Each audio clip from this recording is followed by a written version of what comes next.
नमस्कार दोस्तों, एक बार फिर हाजिर हूँ एक नई और दिलचस्प कहानी के साथ। ये कहानी आपके मनोरंजन और सीख के लिए तैयार की गई है, जिसे हमने बेहद आसान और प्रभावशाली भाषा में प्रस्तुत किया है। कहानी के मूल अधिकार इसके असली लेखक के पास है। तो चलिए बिना देर किए शुरू करते हैं आज का ये शानदार सफर।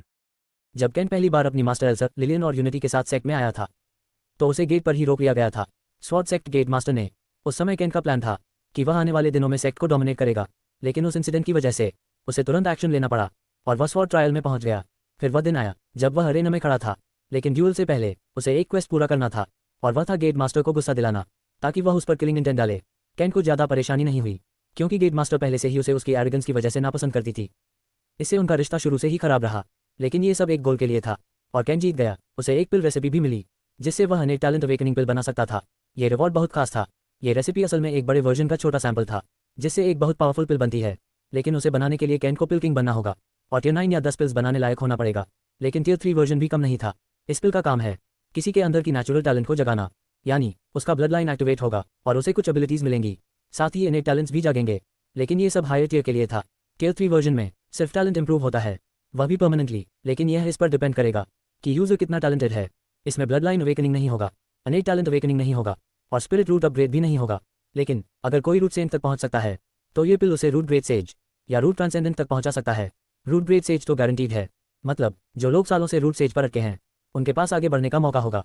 ये रेल्म ब्रेक थ्रू पिल नहीं है, ये टैलेंट को बढ़ाता है और आगे बढ़ने का रास्ता खोलता है।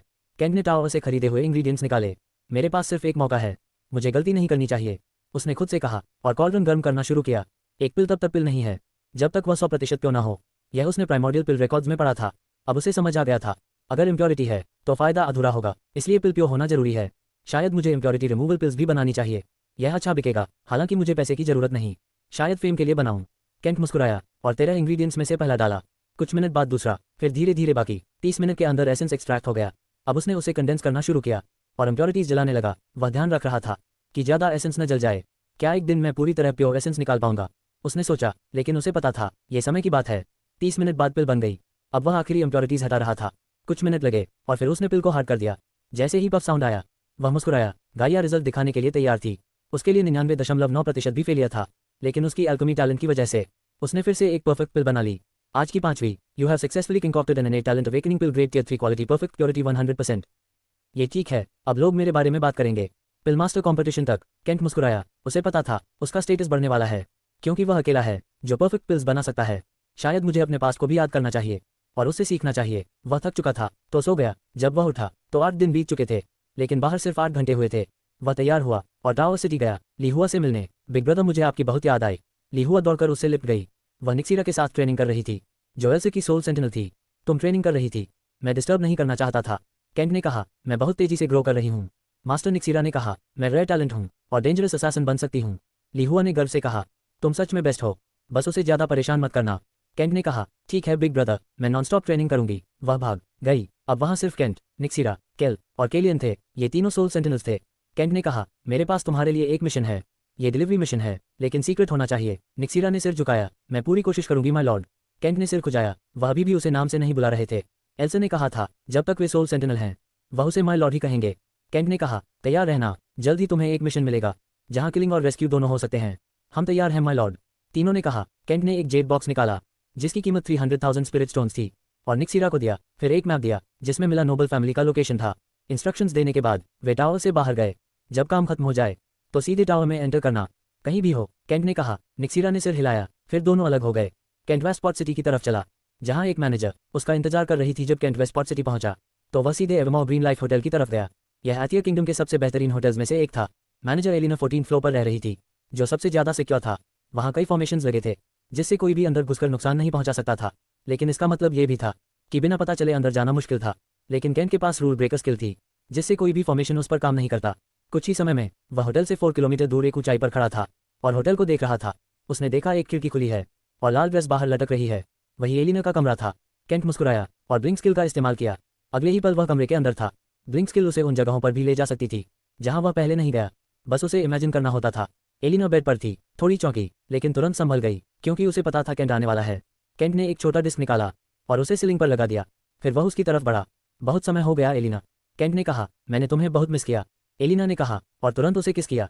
दोनों कुछ देर तक किस करते रहे। फिर केंट ने पूछा, क्या तुम ऑफिशियली मेरी बनना चाहती हो? हाँ, एलिना ने बिना सोचे कहा। तो क्यों ना हम एक दूसरे की वार्मथ महसूस करें, केंट ने कहा, और एलिना ने मान लिया। केंट ने उसे धीरे से लिटाया और आगे बढ़ा। कुछ समय बाद दोनों एक दूसरे में खो गए। समय बीतता गया, उनकी सांसें तेज होती गई, कमरा उनकी आवाज़ों से भर गया। काफ़ी देर बाद दोनों थककर एक दूसरे के पास लेट गए। एलिना उसके सीने पर सिर रखे थी। मैंने तुम्हें बहुत मिस किया, उसने धीरे से कहा। अब हम कभी अलग नहीं होंगे, केंट ने कहा। फिर उसने वेक्स्टर से बात की। हेलो मेरी गॉडेस, केंट ने कहा। तो अब याद आई मुझे, वेक्स्टर ने मुस्कुराकर कहा। मैं बस काम खत्म कर रहा था, केंट ने जवाब दिया। तुमने मुझे अपनी नई सिस्टर्स के बारे में नहीं बताया, वेक्स्टर ने कहा। अगली बार बात करेंगे, केंट ने कहा। फिर उसने कहा, मैं तुम्हें तुम्हारी राइवल से मिलवाने वाला हूँ, एलिना। वेक्स्टर थोड़ी सरप्राइज हुई। तुमने उसके साथ वो नहीं किया ना? मैं पहली रहूंगी, उसने कहा। तुम भी सेलीन जैसी हो गई हो, केंट हंसा। चिंता मत करो, तुम पहली ही रहोगी। ठीक है, जल्दी ऐड करो उसे, वेक्स्टर ने कहा। केंट ने एलिना की तरफ देखा और उसे सब समझाया। अब भी तुम मेरी बनना चाहती हो, केंट ने पूछा। एलिना ने थोड़ी देर सोचा, फिर सिर हिलाया। मैं बनना चाहती हूँ, केंट मुस्कुराया। गाया अब काम करो, उसने कहा। अगले ही पल कनेक्शन बन गया। एलिना ऑफिशियली हरीम का हिस्सा बन गई। केंट की ताकत बढ़ गई और तभी एलिना के दिमाग में एक आवाज़ आई। हेलो एलिना, मैं वेक्स्टर हूँ, केंट की पहली पत्नी। हमें बात करनी है। बधाई हो मास्टर, आपने अपने हायरियम में छठी महिला को जोड़ा है। एलिना द मॉर्गन, आपको एक नया स्किल प्राप्त हुआ है। स्किल का नाम है डूम शार्ड। एलिना अब हरीम का हिस्सा बन चुकी थी। उसके चेहरे पर शौक और डर साफ दिख रहा था। केंट ने वेक्स्टर से कहा था कि वह उसके साथ धीरे रहे, लेकिन वह जानता था कि वेक्स्टर अपनी ही तरह बिहेव करेगी।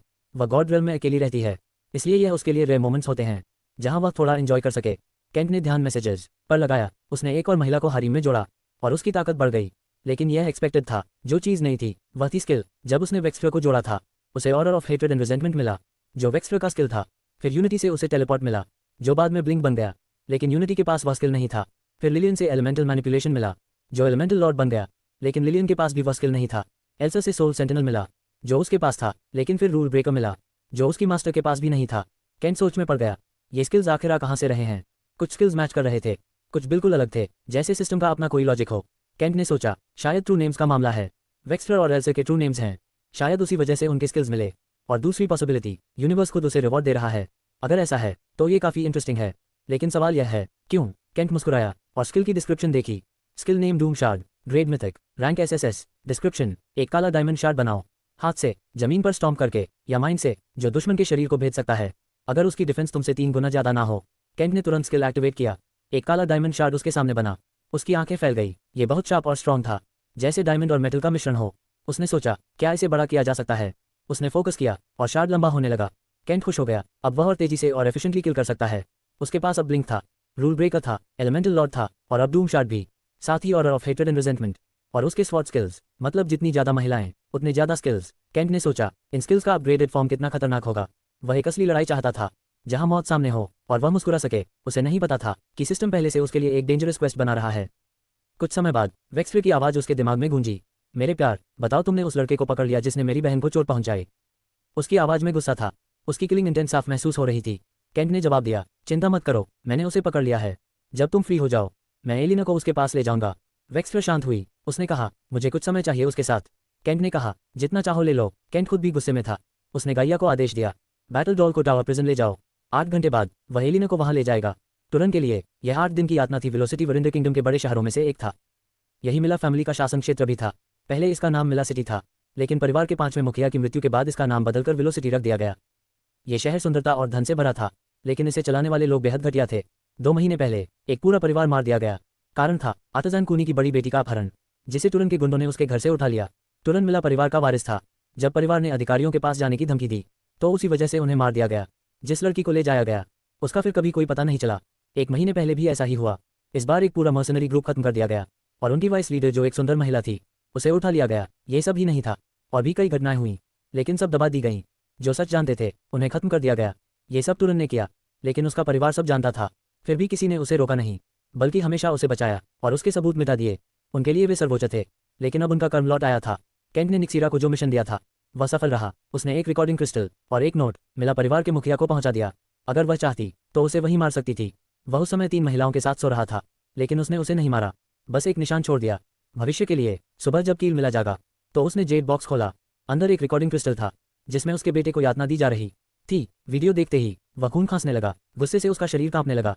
उसका बेटा, उसका वारिस, अब उस हालत में था, वह खुद को संभाल नहीं पाया और जमीन पर गिर गया। कुछ देर बाद उसने नोट उठाया और पढ़ना शुरू किया। नमस्कार, अगर तुम ये पढ़ रहे हो तो तुम्हारा बेटा तुरंत मर चुका है। रोने की जरूरत नहीं, तुम्हें पहले से पता था और तुमने कुछ नहीं किया। अब ध्यान से सुनो, तुम्हारे पूरे परिवार की किस्मत इस पर निर्भर है। मैं तुम्हारे बारे में सब जानता हूँ, तुम्हारी पसंद नापसंद, तुम कैसी औरतों को पसंद करते हो, सब कुछ। तुम एक घटिया पिता हो। अब सुनो, मैं तुम्हें 1 महीना देता हूँ, पूरे राज्य को सच बताओ। बताओ तुमने क्या किया, कितने लोगों को मारा, कितने परिवार बर्बाद किए, और तुम्हारा बेटा कितना घटिया था। अगर तुमने ऐसा नहीं किया तो 4 हफ्तों बाद तुम्हारा पूरा परिवार खत्म कर दिया जाएगा, कोई भी नहीं बचेगा। और हाँ, तुम्हारा बेटा तुमसे नफरत करता था, यह मत भूलना। नोट पढ़ते ही कील बेहोश हो गया। जब वह जागा तो डॉक्टर और परिवार के बुजुर्ग उसके पास थे। सबने वीडियो और नोट देख लिया था। उसे गुस्सा आ गया। उसने कहा, उसे ढूंढो जिसने मेरे बेटे को मारा, उसे मेरे सामने लाओ। एक बुजुर्ग ने समझाने की कोशिश की, लेकिन कील ने मना कर दिया। वह सिर्फ बदला चाहता था। कुछ देर बाद वह फिर बेहोश हो गया। बाहर परिवार के बुजुर्ग चिंतित थे। उन्होंने कहा, हमें सोच समझकर कदम उठाना होगा। ये दुश्मन हमारे बारे में बहुत कुछ जानता है, अगर हम जल्दबाजी करेंगे तो हम फंस सकते हैं। दूसरे ने कहा, यह सब तुरन के कर्मों का परिणाम है। अब सवाल यह है, कौन बदला लेने आया है। सब जानते थे तुरन कैसा था, फिर भी उन्होंने कुछ नहीं किया। अब वे खुद फंस गए थे, लेकिन फिर भी कोई झुकने को तैयार नहीं था। वे नोबल्स थे, उनका घमंड अभी भी था, लेकिन अब वही घमंड उनके गले का फंदा बन रहा था। समय तेजी से बीत रहा था। 30 दिन बहुत जल्दी खत्म होने वाले थे। दूसरी तरफ मलरक नोबल फैमिली को भी पता चला, उनका बेटा मारा गया। इससे घटनाओं की कड़ी शुरू हुई। उन्हें पता चला मिला परिवार के साथ भी यही हुआ। अब अलायंसेस बनने लगे। एशलन नोबल फैमिली पहले ही खत्म हो चुकी थी। ऑल्डरफोर्ड मर्चेंट फैमिली भी मारी गई। अब मलरक और मिला की बारी थी। पैटर्न साफ था, कोई ताकतवर व्यक्ति भ्रष्ट और घमंडी लोगों को खत्म कर रहा था। अब सवाल यह नहीं था कौन मरेगा, बल्कि अगला कौन होगा, कैसा रहा। केंट ने एलिना के चेहरे को देखते हुए पूछा। ठीक रहा, एलिना ने जवाब दिया, लेकिन उसके चेहरे पर अभी भी शौक था। एक भगवान जैसी एंटिटी से बात करना आसान नहीं था। उसने तुम्हें धमकाया तो नहीं? केंट ने मुस्कुराते हुए पूछा। नहीं, बिग सिस्टर वेक्स्ट्रा बहुत अच्छी हैं, बस मुझे थोड़ा समय चाहिए खुद को संभालने के लिए, एलिना ने कहा। केंट मुस्कुराया। उसे अच्छा लगा कि एलिना अब वेक्स्ट्रा को बिग सिस्टर कह रही है। कुछ देर बाद एलिना ने पूछा, बिग सिस्टर ने कहा तुमने उस आदमी को पकड़ लिया है, क्या ये सच है? हाँ, वह मेरे पास कैद है। जब तुम चाहो मैं तुम्हें उसके पास ले जाऊंगा, ताकि तुम बदला ले सको। केंट ने कहा, अच्छा, मैं अभी उसे मारना चाहती हूँ। एलिना ने मुट्ठी भींचते हुए कहा। पक्का? थोड़ा सोच लो। केंट ने कहा, नहीं, मैं इसे खत्म करना चाहती हूँ। मैं इतने साल कमजोर रही, इसलिए वह जिंदा रहा, लेकिन अब नहीं। एलिना ने दृढ़ आवाज में कहा। ठीक है, तैयार हो जाओ, केंट ने कहा। कुछ मिनट बाद दोनों तैयार थे। केंट ने उसका हाथ पकड़ा और दोनों गायब हो गए। अगले ही पल वे टावर प्रिजन के सामने थे। ये जगह कहाँ है? एलिना ने पूछा। यह मेरा डोमेन है, यहाँ सब कुछ मेरे नियंत्रण में है, केंट ने कहा। एलिना ने सिर हिलाया। तुम बहुत रहस्यमयी हो केंट। उसने कहा, चिंता मत करो, इसके बाद मैं तुम्हें तुम्हारी नई जगह दिखाऊंगा। केंट ने कहा। वह उसे लेकर अंदर गया, नीचे के हिस्से में जहाँ टुरन रखा गया था। याद रखना, वह अब कुछ नहीं कर सकता, बस अपना बदला लो, केंट ने कहा। जब वे अंदर गए टुरन ने उसे देखा। तुम? उसने कहा। वह बहुत कमजोर हो चुका था। तुम मुझे पहचानते हो? एलिना ने ठंडे स्वर में पूछा। मुझे छोड़ दो, टुरन गिड़गिड़ाया। एलिना ने कहा, मैंने भी यही कहा था, लेकिन तुमने मुझे थप्पड़ मारा था, अब तुम मुझे छोड़ने को कह रहे हो। टुरन फिर भीख मांगता रहा, लेकिन एलिना ने नहीं सुना। उसने एक डैगर निकाला और उसकी तरफ बढ़ी। मेरी माँ ही सब कुछ थी, वह एक मेड थी, लेकिन उसने मेरी देखभाल की, और तुमने उसे मुझसे छीन लिया। आज मैं तुम्हें मारूंगी, एलिना ने कहा, और बिना झिझक उसने डैगर उसकी आंख में घोंप दिया। एक ही बार टुरन मर गया। सालों का दर्द खत्म हो गया। गाइया ने कहा, नफरत इंसान को बदल देती है। केंट ने सिर हिलाया। एलिना पहले ऐसी नहीं थी, लेकिन सालों की नफरत ने उसे बदल दिया। अब जब सब खत्म हो गया, उसके हाथ से डैगर गिर गया और वह गिरने लगी। केंट ने उसे पकड़ लिया। वह बेहोश हो गई। केंट उसे उठाकर हारिम टावर ले गया और उसे बिस्तर पर सुला दिया। फिर वह वापस प्रिजन गया। उसने क्रिएटर नेक्रोमांसर स्किल इस्तेमाल किया। एक गेट खुला, टुरन का शरीर अंदर चला गया। यह मेरा पहला मानव शरीर है, केंट ने कहा। अब मैं अनडेड बनाने के लिए इसका उपयोग करूंगा। गाइया ने कहा, अगर पिल सेंट मर जाती तो उसका शरीर और भी अच्छा होता। केंट ने कहा, हाँ, वह बच गई, लेकिन अगर वह फिर आए तो मैं उसे मार दूंगा। फिर केंट ने कहा, अब मुझे मेमोरी की इस्तेमाल करनी है, मुझे स्वॉर्ड ट्रेनिंग भी करनी है। ऑक्शन के बाद मुझे अपने पहले मिशन पर जाना है। कैंसोल टावर की तरफ चला गया। वह वहां अकेले रहकर मेमोरी की का इस्तेमाल करने वाला था, ताकि वह अपनी पुरानी यादों को एक्सेस कर सके। केंट एक रियंकानक था, लेकिन किसी अजीब कारण से उसे अपनी पुरानी जिंदगी याद करने का मौका मिल रहा था, जो कि सामान्य रूप से संभव नहीं होता, क्योंकि पुनर्जन्म में पुरानी यादें खो जाती हैं। लेकिन केंट के साथ सब कुछ अलग था। गाइया और अकीरा उसके साथ थे। वे भी जानना चाहते थे कि केंट किस तरह की यादें देखने वाला है। गाइया, तुमने कहा था कि मैं मेमोरीज में खो नहीं जाऊंगा, केंट ने पूछा। हाँ मास्टर, यह कोई मेमोरी ट्रिप नहीं है, ये सिर्फ एक दरवाजा है जो तुम्हारी पुरानी जिंदगी का एक हिस्सा खोलेगा। तुम्हें जो देखना है वह खुद सामने आ जाएगा, गाइया ने कहा। केंट ने गहरी सांस ली और मेमोरी की निकाल ली।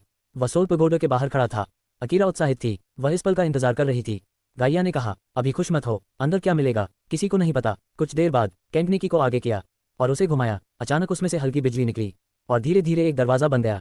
जैसे ही दरवाजा खुला, एक अजीब लेकिन परिचित ऊर्जा बाहर आए। केंट ने गहरी सांस ली, जैसे उसे घर जैसा एहसास हो रहा हो। मैं अभी आता हूँ, उसने कहा, और अंदर चला गया। अंदर एक अलग ही दुनिया थी, सेलेस्टियल एनर्जी से भरी हुई। जमीन और पेड़ पौधे सब बेहद शक्तिशाली थे। ये सेलेस्टियल हेवेंस थे, जहाँ केवल सर्वोच्च अस्तित्व ही पहुंच सकते थे। पूरे ब्रह्मांड में सिर्फ 13 लोग ही यहाँ तक पहुंचे थे। उनमें से एक था ड्रैगन किंग, जो असल में केंट का पहला रूप था। प्राइमोर्डियल केओस ड्रैगन, ये वही स्थान था जो उसने खुद बनाया था। गाइया, अकीरा और डोरी के साथ ये तीनों यूनिवर्स के एंकर्स थे, कॉस्मिक वीवर, सोल वीवर और माइंड वीवर। केंट ने महसूस किया कि वह इस जगह से जुड़ा हुआ है। प्राइमोर्डियल केओस ड्रैगन ब्रह्मांड का रक्षक था, उसे कई नामों से जाना जाता था। Guardian of the universe, chaos warden, eternal supreme और ड्रैगन किंग। यूनिवर्स ने उसे अपना पुत्र चुना था, जिससे उसे पुनर्जन्म के चक्र पर नियंत्रण मिला। वह अकेला था जो बार बार जन्म ले सकता था और अपनी यादें वापस पा सकता था। लेकिन एक शर्त थी, उसे 13 जीवन जीने थे और उन सभी को पूरा करने के बाद ही वह सब कुछ याद कर सकता था। अब वह समय आ चुका था। केंट ऊपर देखता है, उसके सामने 13 विशाल मूर्तियां थीं। हर मूर्ति एक जीवन का प्रतीक थी। एक ड्रैगन, एक स्वॉर्ड्समैन, एक असैसिन, एक आर्चर, एक स्पीयरमैन, सब अलग अलग रूप, लेकिन सभी वही थे। केंट ने कहा, मैंने 13 जीवन जिए हैं। फिर वह स्वॉर्ड्समैन वाली मूर्ति की तरफ बढ़ा। वह मूर्ति एक विशाल तलवार पकड़े हुए थी। वह तलवार स्वॉर्ड टावर वाली तलवार जैसी ही थी।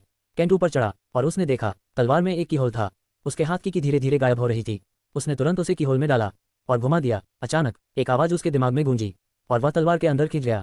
स्वागत है लॉर्ड जेनेसिस। तलवार मार्ग के जनक जेस्ट एक अनाथ था, एक गुलाम था और बेहद कमजोर था। उसकी जिंदगी ऐसी थी जिस पर किसी को भी दया आ जाए। उसका जन्म एक स्लेव माइन में हुआ था। जन्म के कुछ ही मिनट बाद उसकी मां को काम पर भेज दिया गया। वह एक स्लेव माइनर थी, इसलिए उसे काम करना ही था, लेकिन वह कभी वापस नहीं आई। वह पत्थरों के नीचे दबकर मर गई। अपने बच्चे को गोद में लेने का सपना और उसे इस गुलामी से आज़ाद करने का सपना, सब वहीं खत्म हो गया।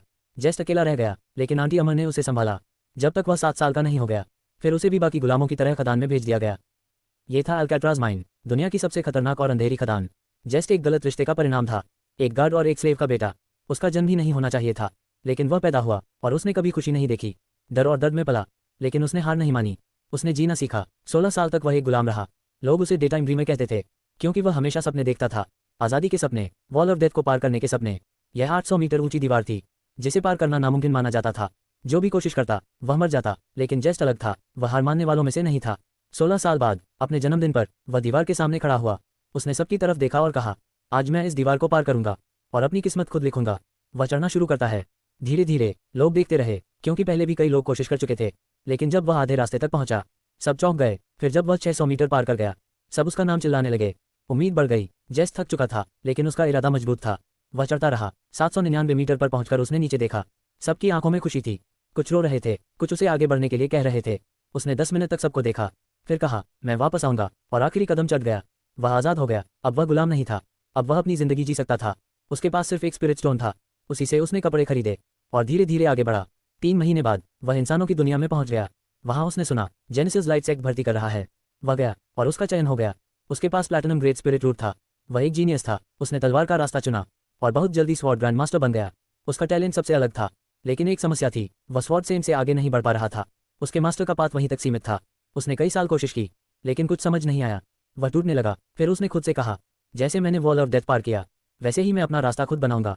मैं एक नया स्वॉर्ड पाथ बनाऊंगा, जेनेसिस स्वॉर्ड पाथ, जो मुझे शिखर तक ले जाएगा। उसी पल केंट टावर में जाग गया, और अब वह पहले जैसा नहीं था। केंट पसीने में भीगा हुआ जागा। वह अब स्वॉर्ड गेट के अंदर था। उसके आसपास गाइया और अकीरा खड़ी थीं। क्या हुआ, उसने शांत आवाज में पूछा, लेकिन उसकी ऑरा बदल चुकी थी। गाइया खुश थी, अकीरा भी खुश थी, लेकिन मुस्कुरा नहीं रही थी। उसे लगा था कि केंट अपनी केओस ड्रैगन वाली जिंदगी याद करेगा, लेकिन उसकी तेज ऑरा साफ बता रही थी कि वह एक स्वॉर्ड्समैन वाली मेमोरी से लौटा है। 1 मिनट तुम दरवाजे में गए और अगले ही पल वापस आ गए। बस कुछ सेकंड लगे, गाइया ने कहा। केंट ने भौहें चढ़ाईं। कुछ सेकंड? हाँ मास्टर, तुम गए और तुरंत वापस आ गए, अकीरा ने कहा। केंट ने अंदर ही अंदर सोचा, मैं वहां कुछ मिनट था, कम से कम मुझे तो ऐसा ही लगा। वह खड़ा हुआ और स्वॉर्ड ऑफ एनलाइटनमेंट की तरफ बढ़ा। ये वही तलवार है जो उस अजीब जगह में थी, उसने कहा। फिर उसने दोनों की तरफ देखा। मुझे कुछ दिन कल्टिवेशन करनी होगी, अगर कुछ हो तो मुझे बताना। ये कहकर वह बैठ गया, लोटस पोस्चर में, टावर के अंदर उसकी अथॉरिटी के कारण। उसे पता था कि एलिना अभी तक नहीं जागी है, लेकिन उसे चिंता नहीं थी, क्योंकि बाहर की दुनिया में कुछ ही दिन बीतेंगे। वह यहाँ 1 महीने सो सकती है और बाहर सिर्फ 2 दिन गुजरेंगे। गाइया और अकीरा चली गईं। उनके पास बहुत सवाल थे, लेकिन उन्होंने केंट को अकेला छोड़ दिया। तो मैं बस एक गुलाम और सपना देखने वाला था। केंट हल्का मुस्कुराया जब वह अपनी यादों को देखने लगा। जन्म से लेकर जेनेसिस स्वॉर्ड पाथ बनाने तक सब कुछ उसके दिमाग में साफ था। वह 16 साल तक गुलाम रहा, फिर भाग निकला। गार्ड्स ने उसे रोका नहीं, क्योंकि वही एकमात्र रास्ता था। फिर उसने सेक्ट ज्वाइन किया और तलवार सीखी। वह बहुत तेज सीखता था, लेकिन उस समय का स्वॉर्ड पाथ कमजोर था। मेरे पास बहुत सवाल हैं। सेंट स्टेज ही आखिरी क्यों था, और स्वॉर्ड किंग के आगे का रास्ता कैसे पता चला? उसने खुद से पूछा, और जवाब तुरंत आया। स्वॉर्ड डाओ, डाओ प्रकृति के रास्ते होते हैं। तुम्हें किसी बने बनाए रास्ते की जरूरत नहीं। अगर तुम खुद रास्ता बना सकते हो, असल में रास्ता खुद समझने का नाम ही डाओ है। और यही जेस्ट ने समझा था। उसने अपना रास्ता बनाया। मैं जीनियस था। केंट मुस्कुराया। उसने हाथ बढ़ाया और उसकी तलवार प्रकट हुई। वह खड़ा हुआ और तलवार बाहर निकाली। जैसे ही तलवार बाहर आए, एक शक्तिशाली ऊर्जा फैल गई। उसकी स्वॉर्ड इंटेंट और ची पहले से ज़्यादा तेज हो गई। अब वह ज़्यादा रिफाइंड और डेडली थी। जैसा सोचा था, मेमोरी ने मुझे बदल दिया। अब मेरी अंडरस्टैंडिंग बहुत गहरी हो गई है, और यह सब जेस्ट की वजह से है। उसने याद किया कैसे वह खदान के बाद दीवार को देखता था। अब वह उस एहसास को साफ महसूस कर सकता था। मैं फोकस था, डिटर्मिन था और ब्रिलियंट भी। इस बार मुझे और बेहतर बनना होगा। केंट बहुत खुश था। यह मेमोरी उसके लिए बहुत वैल्यूएबल थी। वह प्रोफाउंड स्वॉर्ड इंटेंट के करीब पहुंच रहा था। अब उसे तलवार की बेसिक्स की गहरी समझ मिल गई थी। इससे उसकी ऑरा और फाइटिंग स्टाइल दोनों बदल गए। अब सही समय है स्वॉर्ड सेंट बनने की प्रैक्टिस शुरू करने का। कौन जाने अगली मेमोरी कब मिले। उसने स्वॉर्ड ऑफ एनलाइटनमेंट की तरफ देखा और तलवार वापस रख दी। फिर वह बैठ गया लोटस पोस्चर में और 1002 स्वॉर्ड मूव्स को समझने लगा। इस बार वह दिमाग से प्रैक्टिस कर रहा था, बिना तलवार उठाए, क्योंकि उसे फोकस बढ़ाना था। हर स्वॉर्ड्समैन के लिए फोकस सबसे जरूरी होता है। तलवार हाथ में हो तो ध्यान सिर्फ तलवार पर होना चाहिए, और इसके लिए माइंड ट्रेनिंग जरूरी है। 3 दिन ऐसे ही बीत गए। केंट ने एक बार भी आंख नहीं खोली। उसकी स्वॉर्ड ऑरा और इंटेंट लगातार बढ़ती रही। उसकी प्रेजेंस और शार्प हो गई। अब वह सच में एक स्वॉर्ड्समैन जैसा लग रहा था। 2 दिन उसने सिर्फ मेमोरीज को समझा, जिससे उसका पाथ क्लियर हो गया। अगर वह पहले सेंटेंस से ऐसे लड़ता तो उसे 80% ताकत लगानी पड़ती। ये बहुत बड़ा बदलाव था, लेकिन केंट अभी भी नहीं रुका। वह 1002 स्वॉर्ड टेक्निक्स की प्रैक्टिस कर रहा था। वह और आगे जाना चाहता था, क्योंकि अगली मेमोरी जल्दी आने वाली थी। ब्राइट फाइवुड को मारने वाली मिशन उसे एक और मेमोरी की देगी। 2 हफ्ते बाद वह मिशन शुरू होगा, और तब वह उसके करीब जाएगा और असैसिनेशन शुरू करेगा। ये शुरुआत थोड़ी खराब थी, लेकिन फायदा बड़ा था। उसे एक और मेमोरी मिलेगी। अब वह जानना चाहता था कि आगे क्या होगा, और वह सेविज स्वॉर्ड क्यों कहलाएगा, जबकि वह खुद को सेविज नहीं मानता। 24 दिन बीत चुके थे जब से केंट ने स्वॉर्ड माइंड टेक्निक की प्रैक्टिस शुरू की थी। 10,002 स्वॉर्ड प्लेज अब स्वॉर्ड ऑफ एनलाइटनमेंट में समाये हुए थे। इन 24 दिनों में केंट में जबरदस्त बदलाव आया, और यह सब उसकी पिछली जिंदगी जेस्ट की यादों की वजह से हुआ। वह 10,002 में से 340 स्वॉर्ड प्लेज मास्टर कर चुका था, और यही उसकी पूरी स्थिति बदलने के लिए काफी था। अब वह 24 दिन पहले वाला केंट नहीं रहा। जेस्ट ने शुरुआत एक नॉविस की तरह की थी, एक कमजोर इंसान की तरह, लेकिन धीरे धीरे वह ऊपर उठा। इसका मतलब था कि उसके पास अनुभव था, और अब केंट वही सीख रहा था। इसीलिए उसे मेमोरीज मिली थी। लेकिन इन 24 दिनों में उसने सिर्फ टेक्निक्स नहीं सीखी। नहीं, वह कुछ और चाहता था। वह जड़ तक समझना चाहता था, मास्टरी हासिल करना चाहता था। एक तरह से वह फिर से बिगिनर बन गया और अपनी हर गलती को सुधारने लगा। उसने अपनी समझ के गैप्स को भर दिया और अपनी स्वॉर्ड नॉलेज को और मजबूत किया। अब उसे पूरा विश्वास था कि अगर वह नई सेंटेस से लड़े तो वह कुछ घंटों तक टिक सकता है। हालांकि हार जाएगा, लेकिन वह घमंडी नहीं बना। सेंटेस अब एक मॉन्स्टर बन चुकी थी, और वह उसे पूरी ताकत से हराना चाहता था। इसलिए वह खुद को अभी कमजोर मानता था, लेकिन इसका मतलब यह नहीं कि वह मजबूत नहीं हुआ। असल में वह बहुत ज्यादा मजबूत हो गया था। सिर्फ 27 साल की मेमोरीज ने उसे बहुत कुछ सिखा दिया। उसने जेस्ट को हारते हुए भी देखा, जिससे उसे पता चला कि कुछ ताकतें ऐसी होती हैं जिन्हें पार नहीं किया जा सकता। लेकिन वह तब था जब सब कुछ सिर्फ स्वॉर्ड पर आधारित था, और अब वह पूरी तरह स्वॉर्ड पर केंद्रित था। अगली मेमोरी वह होगी जब वह अपना स्वॉर्ड पाथ बनाएगा, जेनेसिस स्वॉर्ड पाथ। लेकिन उससे पहले वह और सीखना चाहता था। उसे अंदर से महसूस हो रहा था कि अगर वह अभी आगे बढ़ा तो फ्यूचर में बहुत फायदा होगा। इसलिए वह मेडिटेशन में डूब गया। उसकी स्वॉर्ड इंटेंट और ऑरा हर दिन बढ़ रही थी। अगर कोई स्वॉर्ड सेंट लेवल तक नहीं पहुंचा और 30 मीटर के अंदर आया तो वह टुकड़ों में कट जाएगा। उसका स्वॉर्ड ची बेहद खतरनाक हो चुका था, और सबसे अजीब बात, उसका लेवल अभी भी वही था, एनहांस्ड स्वॉर्ड ची लेवल 5, लेकिन उसकी ताकत लेवल 7 जैसी थी। ये डराने वाली बात थी। साधारण स्वॉर्ड्समैन इंटेंट और ची देखकर ओपोनेंट को समझते हैं, लेकिन अगर कोई केंट जैसा हो तो उसे समझना मुश्किल है, और यही फर्क समझ से आता है। अब जेस्ट की समझ केंट को आगे बढ़ा रही थी। वह बढ़ रहा था और यूनिवर्स उसे देख रहा था। कहानी शुरू हुई थी जब यूनिवर्स बना, उसे अवेकनिंग कहा गया, लेकिन एक दिन डिस्ट्रक्शन भी आएगा। कहा जाता है कि नॉन यूनिवर्स और अनाइलेशन यूनिवर्स लड़ेंगे, और जो हारेगा वह खत्म हो जाएगा। अब केंट को चुना गया था यूनिवर्स का फेवरेट सोन बनने के लिए। मतलब यूनिवर्स उसी पर भरोसा करेगा, और सभी डाव उसे फेवर करेंगे, लेकिन उसका रास्ता आसान नहीं होगा। उसे ऊपर उठना है, लेकिन मुश्किलों के साथ। दूसरी तरफ बाहर की दुनिया में हालात खराब थे। मिला और मलरक फैमिलीज मुश्किल में थीं। दोनों के एज की मौत की खबर फैल गई। सब शॉक थे, कोई समझ नहीं पा रहा था ये सब क्यों हुआ। कैप्रेट सिटी से शुरू हुई घटनाएं अब यहाँ तक पहुंच चुकी थीं। दोनों फैमिलीज ने घोषणा कर दी कि वह कल्प्रेट को ढूंढेंगे और उसे खत्म करेंगे, लेकिन असली समस्या कुछ और थी। ये खबर फैल गई थी कि डिवाइन पैलेस सेक्ट के एक इनर डिसाइपल ने विकेट पॉइजन विच को थ्रेटन किया। अब सब जानना चाहते थे कि वह कौन है जो एक पिल सेंट को चैलेंज कर सकता है। कुछ लोग खुशामद करने के लिए सेक्ट के गेट पर जमा हो गए, लेकिन गेट मास्टर ने कुछ के सिर काट दिए, तो सब 2 किलोमीटर दूर कैंप कर गए। कुछ लोग सेक्ट के खिलाफ बातें फैलाने लगे, लेकिन कुछ समझदार लोग सवाल पूछने लगे, अगर यह सच है तो सेक्ट अभी तक बचा कैसे है। विकेट पॉइजन विच तो पूरा सेक्ट खत्म कर देती। कुछ तो गड़बड़ है, लेकिन किसी के पास प्रूफ नहीं था, इसलिए सब अफवाह माना गया। अभी के लिए केंट अभी बाहर नहीं आया था। उसकी मास्टर येन पूल में कल्टिवेशन कर रही थी। स्पीयर सेंटेस भी अभी तक नहीं लौटी थी, इसलिए गेट मास्टर ही सब संभाल रही थी। वह केंट को लेकर कंफ्यूज थी। एक समय वह उसे मारना चाहती थी, दूसरे समय वह उसकी मदद कर रहा था। उसने उसे वाइन दी थी, जिससे उसकी फटीग खत्म हो गई और उसे नई एनर्जी मिली। केंट एक अजीब इंसान था, जो परेशानी भी देता था और मदद भी करता था, जैसे बिल्ली जो मांस चुरा ले लेकिन घर को चूहों से बचाए। उसे मार भी नहीं सकते और नजरअंदाज भी नहीं कर सकते, लेकिन डेस्टिनी अपना खेल खेल रही थी। उसकी बहन जो पहले नाइट राइडर थी, अब फिर से बुलाई जा रही थी। मतलब उसका सालों का इंतजार खत्म होने वाला था।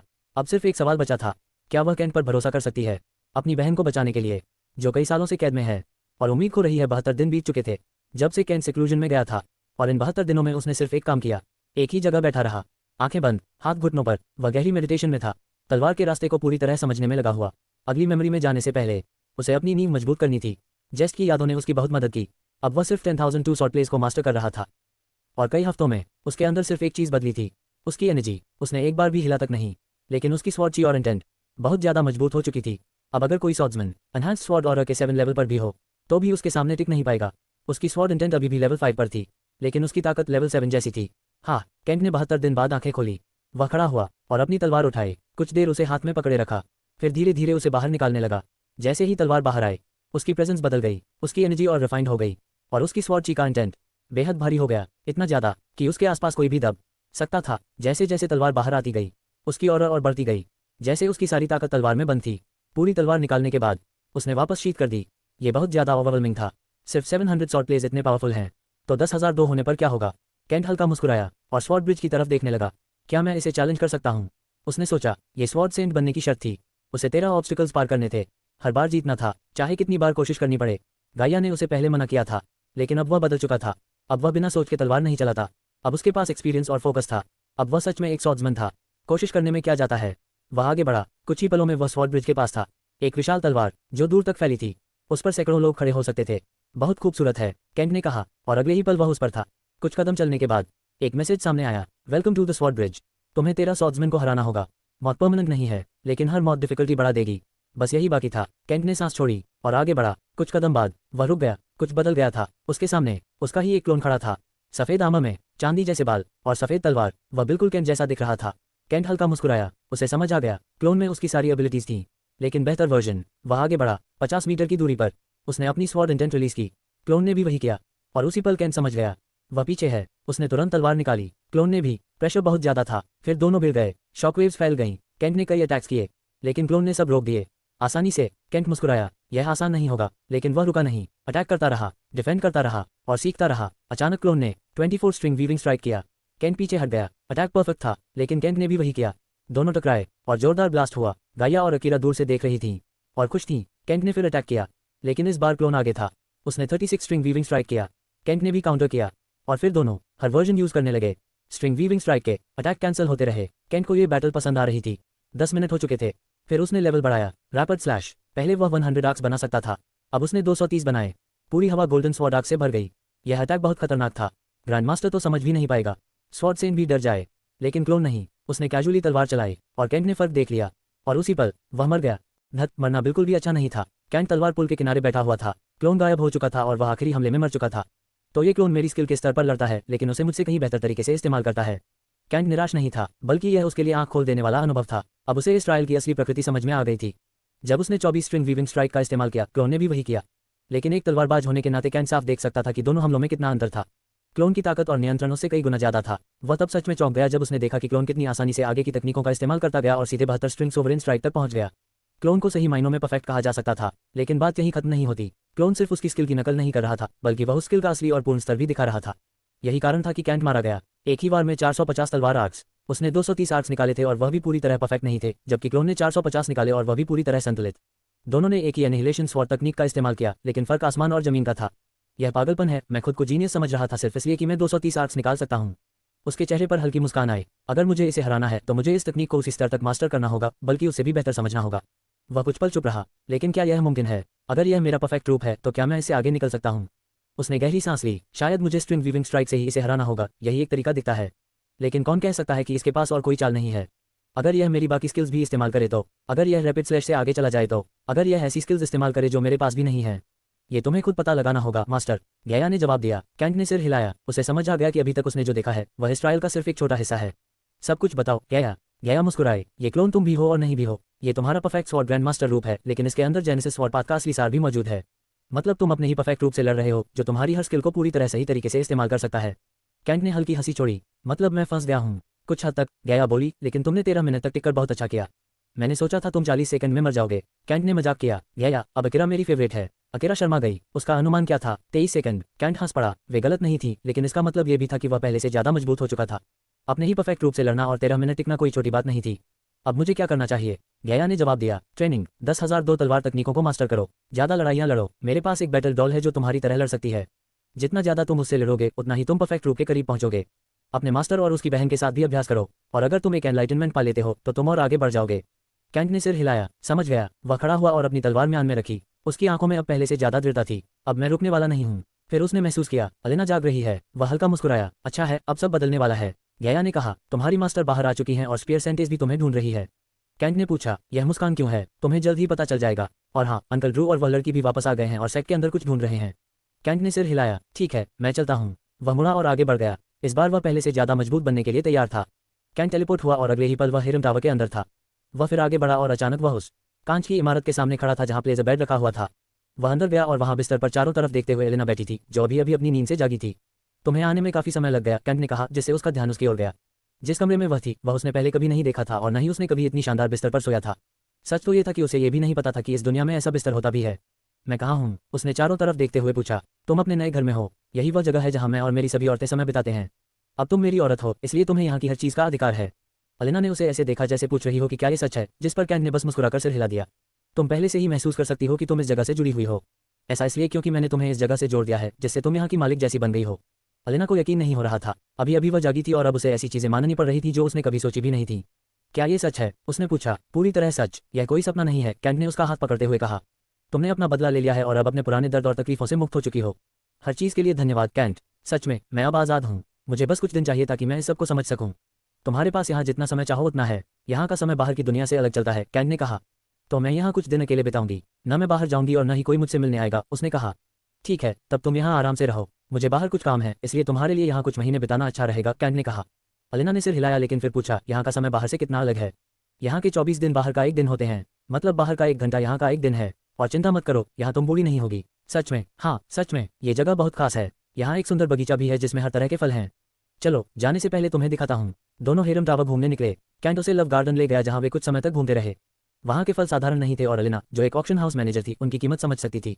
अगर वह इनमें से कुछ भी बाहर ले जाती तो आने वाले ऑक्शन में हलचल मच जाती। अब तुम मेरी हो, इसलिए चिंता मत करो। बस अपने काम पूरे करो और जब तैयार हो जाओ तब फॉर्मेशन एक्सपर्ट बनने की राह पर चलना शुरू करना, कैंट ने उसका हाथ पकड़ते हुए कहा। तुम्हारे पास एक देवी पत्नी है और यह पूरी जगह भी तुम्हारी है। सोचती हूँ अगर मैंने तुमसे बात करने की हिम्मत नहीं की होती तो क्या होता, अलेना ने कहा। कैंट बस मुस्कुराया। बाकी लड़कियां अभी उससे मिलने नहीं आई थीं। वह जानता था कि सही समय पर वे खुद उससे मिलेंगी। तुम्हें ज्यादा कुछ करने की जरूरत नहीं थी। जिस दिन मैंने तुम्हें देखा था उसी दिन समझ गया था कि एक दिन तुम्हें अपने पास जरूर लाऊंगा, कैंट ने कहा। अलेना शर्मा गई। कुछ देर बाद वे यीन पूल के पास पहुंचे। ये वह जगह है जहां मेरी सभी औरतें साधना करती हैं। अब तुम भी यही साधना करोगी। इससे तुम्हारी शक्ति और सुंदरता दोनों बढ़ेंगी। अलेना खुश थी। आखिरकार उसे एक नई जिंदगी मिली थी। इसके बाद वे वापस बिस्तर पर गए और काफी समय तक साथ रहे। अब मुझे जाना होगा, बाकी लड़कियां जल्द ही तुमसे मिलने आएंगी, कैंट ने कहा। अलेना ने सिर हिलाया और कैंट बाहर चला गया। वह वापस असली दुनिया में पहुंचा और अपनी मास्टर को साधना करते देखा। उसने उसकी ऊर्जा को महसूस किया और समझ गया कि वह पहले से बहुत ज्यादा शक्तिशाली हो चुकी है। उसका स्पिरिट रूट अब डार्क गोल्ड ग्रेव का हो चुका था। कुछ समय बाद उसने आंखें खोली और कैंट की तरफ देखा। मैं तुम्हें पूरे दिन देख सकता हूँ, कैंट ने मुस्कुराते हुए कहा। तुम्हें बधाई हो, वह अब लेवल 2 रूट ग्रेड सेज थी। धन्यवाद। अब क्या हम समय बर्बाद करें या आगे बढ़ें? उसने हल्की मुस्कान के साथ कहा। कैंट हंसा। अगर मैंने मना किया तो तुम मुझे सजा दोगी, उसने मजाक किया। इसके बाद दोनों साथ समय बिताने लगे। कई घंटों बाद कैंट की शक्ति फिर बढ़ गई और वह लेवल 4 रूट सेंट बन गया। सेलेन के साथ कुछ समय बिताने के बाद वह वापस टावर में चली गई, जहां वह और कैंट की बाकी औरतें कई हफ्तों तक अलेना के साथ समय बिताने वाली थी ताकि वे एक दूसरे को अच्छे से जान सकें। दूसरी तरफ कैंट अब मिनी मैंशन में अकेला था। आने वाले दिनों में उसके मास्टर के अनुसार वह स्वॉर्ड गार्डन में प्रवेश कर सकता था। लेकिन वह बात की बात थी। वह और अधिक शक्तिशाली बनना चाहता था, इसलिए वह स्पीयर सेंटेज के साथ स्पैर करेगा, जो अपने पिछले ज्ञानोदय के बाद एक राक्षस जैसी बन चुकी थी। उसका मास्टर भी उसका स्पैरिंग पार्टनर बनने वाला था, लेकिन उससे पहले वह उसे उस रास्ते पर चलाना चाहता था जो उसके लिए बना था। यह उसके लिए अगला बड़ा इनाम था। वह ये भी सोच रहा था कि क्या वह गेट मास्टर के साथ अपने संबंधों को और मजबूत कर सकता है। इससे उसे एक और शक्तिशाली तलवारबाज के साथ प्रशिक्षण करने का मौका मिलेगा। लेकिन सबसे पहले उसे एक काम संभालना था। अंकल ड्रू और सार्डेन अपने मिशन से वापस आ चुके थे और गया के अनुसार वे गुप्त रूप से सेक्ट की जांच कर रहे थे, जैसे कि वे कुछ खोज रहे हों। कैंट जानना चाहता था कि वे क्या ढूंढ रहे हैं और अगर संभव हो तो उनकी मदद भी करना चाहता था। इसलिए उसने शाम तक इंतजार किया, क्योंकि उसे पता था कि वे दिन में सेक्ट में प्रवेश नहीं करेंगे। वे नाइट राइडर्स थे और रात उनका समय था। अब बाहर आ सकते हो, कैंट ने चांद निकलते ही कहा। अगले ही पल अंधेरे से 2 आकृतियां बाहर आईं, जो काले कपड़ों में ढकी हुई थीं और उनकी आंखें हरे रंग में चमक रही थीं। तुम्हारे मिशन के लिए बधाई, कैंट ने कहा। फिर सार्डेन की तरफ मुड़कर बोला, मुझे उम्मीद है तुम्हारा बदला वैसा ही था जैसा तुम चाहती थी। सार्डेन ने अपने मानव रूप में आकर सिर हिलाया। कैंट समझ गया कि कुछ गलत है, लेकिन उसने तुरंत कुछ नहीं पूछा। फिर वह अंकल ड्रू की तरफ मुड़ा, जो अब अपने मानव रूप में थे। तुम यहाँ आए हो, इसका मतलब तुम कुछ चाहते हो। क्या बताओगे? कैंट ने पूछा। मुझे लगता है अगला नाइट राइडर इसी सेक्ट में है, इसलिए हम उसे ढूंढने आए हैं। लेकिन पूरे सेट की जांच करने के बाद भी हमें कुछ नहीं मिला, अंकल ड्रू ने कहा। कैंट ने भौं उठाई। एक लड़की और वह नाइट राइडर बनने वाली है। अगर बुरा न मानो तो तुम ये कैसे जानते हो? कैंट ने पूछा। मैं नाइट राइडर्स का कप्तान हूँ, इसलिए मैं अपने साथियों को महसूस कर सकता हूँ। तुम मेरे मास्टर हो, इसलिए तुम्हारे अंदर भी यह क्षमता होनी चाहिए, लेकिन उसे जागने के लिए तुम्हें नाइट ट्रायल से गुजरना होगा, अंकल ड्रू ने कहा। मैं सार्डिन को कैप्रात सिटी से निकलते समय महसूस कर पाया था और कुछ हफ्तों बाद एरिंडोर को भी। अब मैं इस सेक्ट में एक नए सदस्य को महसूस कर रहा हूँ, लेकिन उसकी सटीक जगह नहीं जान पा रहा। मुझे सिर्फ इतना पता है कि वह यहीं है और शायद मरने के कगार पर है। कोई बुरी शक्ति मुझे उसे खोजने से रोक रही है, उसने आगे कहा। कैंट ने सिर हिलाया और सारी बातों को समझने की कोशिश की। ये काफी दिलचस्प है। जब मैं पहली बार इस सेक्ट में आया था तब मैंने भी एक बुरी ऊर्जा महसूस की थी, लेकिन मैंने उसे नजरअंदाज कर दिया। अब लगता है सच में यहाँ कुछ गलत हो रहा है, अंकल ड्रू ने जवाब दिया। हाँ, लेकिन मैं उसकी दिशा तक नहीं जान पा रहा। इसका मतलब है कि कोई या कुछ लोग बुराई के रास्ते पर चल रहे हैं। कैंट ने गहरी सांस ली। यह अच्छा नहीं है। अगर वह नाइट राइडर यहाँ है और कोई उसे छुपा रहा है तो इसका मतलब सामने वाला बहुत खतरनाक है। मुझे उसे ढूंढना ही होगा। अगर कोई नाइट राइडर जागने से पहले मर गया तो इसका असर पूरे दल पर पड़ेगा, अंकल ड्रू ने कहा। कैंट चुप हो गया और सोचने लगा। गया कुछ नहीं बोल रही थी, जिसका मतलब था कि वह उसे खुद ही समझने देना चाहती थी, लेकिन इसका मतलब यह नहीं था कि वह मदद नहीं करेगी। कैंट ने मन ही मन सोचा, यूनिवर्स क्वेस्ट पूल, मेरी मदद करो उस नाइट राइडर को खोजने में। अगले ही पल एक बड़ा क्वेस्ट सामने आ गया। यूनिवर्स क्वेस्ट पूल सक्रिय हुआ। तुम्हें तुम्हारा पहला इच्छा आधारित क्वेस्ट मिला है। सभी इनाम दोगुने होंगे। क्वेस्ट नाम, बुराई से टकराव। क्वेस्ट प्रकार, सेक्ट क्वेस्ट 1 में से 3। कठिनाई, बहुत खतरनाक। विवरण, अगला नाइट राइडर इसी सेक्ट में है, लेकिन किसी कारण से उसकी मौजूदगी छुपाई गई है। यूनिवर्स को शक है कि सेक्ट के अंदर कुछ खतरनाक चल रहा है। पहला कार्य, नारालाई कास्टी की असली पहचान पता करो। इनाम, बैटल स्पेस डोमेन 2 गुना, लॉस्ट एंडेज स्कीमेटिक 2 गुना, 10 लाख टावर पॉइंट्स 2 गुना। कैंट ने गहरी सांस ली और अपने दोनों नाइट राइडर्स की तरफ देखा। कैंट ने अपने सामने खड़े दोनों नाइट राइडर्स की ओर देखा और हल्का सा मुस्कुराया। मेरे पास एक तरीका है जिससे हम अगले नाइट राइडर को ढूंढ सकते हैं, लेकिन ये खतरनाक होगा और फिलहाल मुझे यह अकेले करना होगा। फिर भी मैं वादा करता हूं कि मैं उसे ढूंढ लूंगा और उसके बाद हम सब मिलकर उसे बचाएंगे, अगर वह सच में खतरे में हुई तो। कैंट बिना सोचे समझे यह मानने वाला नहीं था कि नाइट राइडर ही खतरे में है या वही बुराई का स्रोत है। हर संभावना खुली थी, इसलिए वह अभी पूरी बात सामने नहीं रखना चाहता था।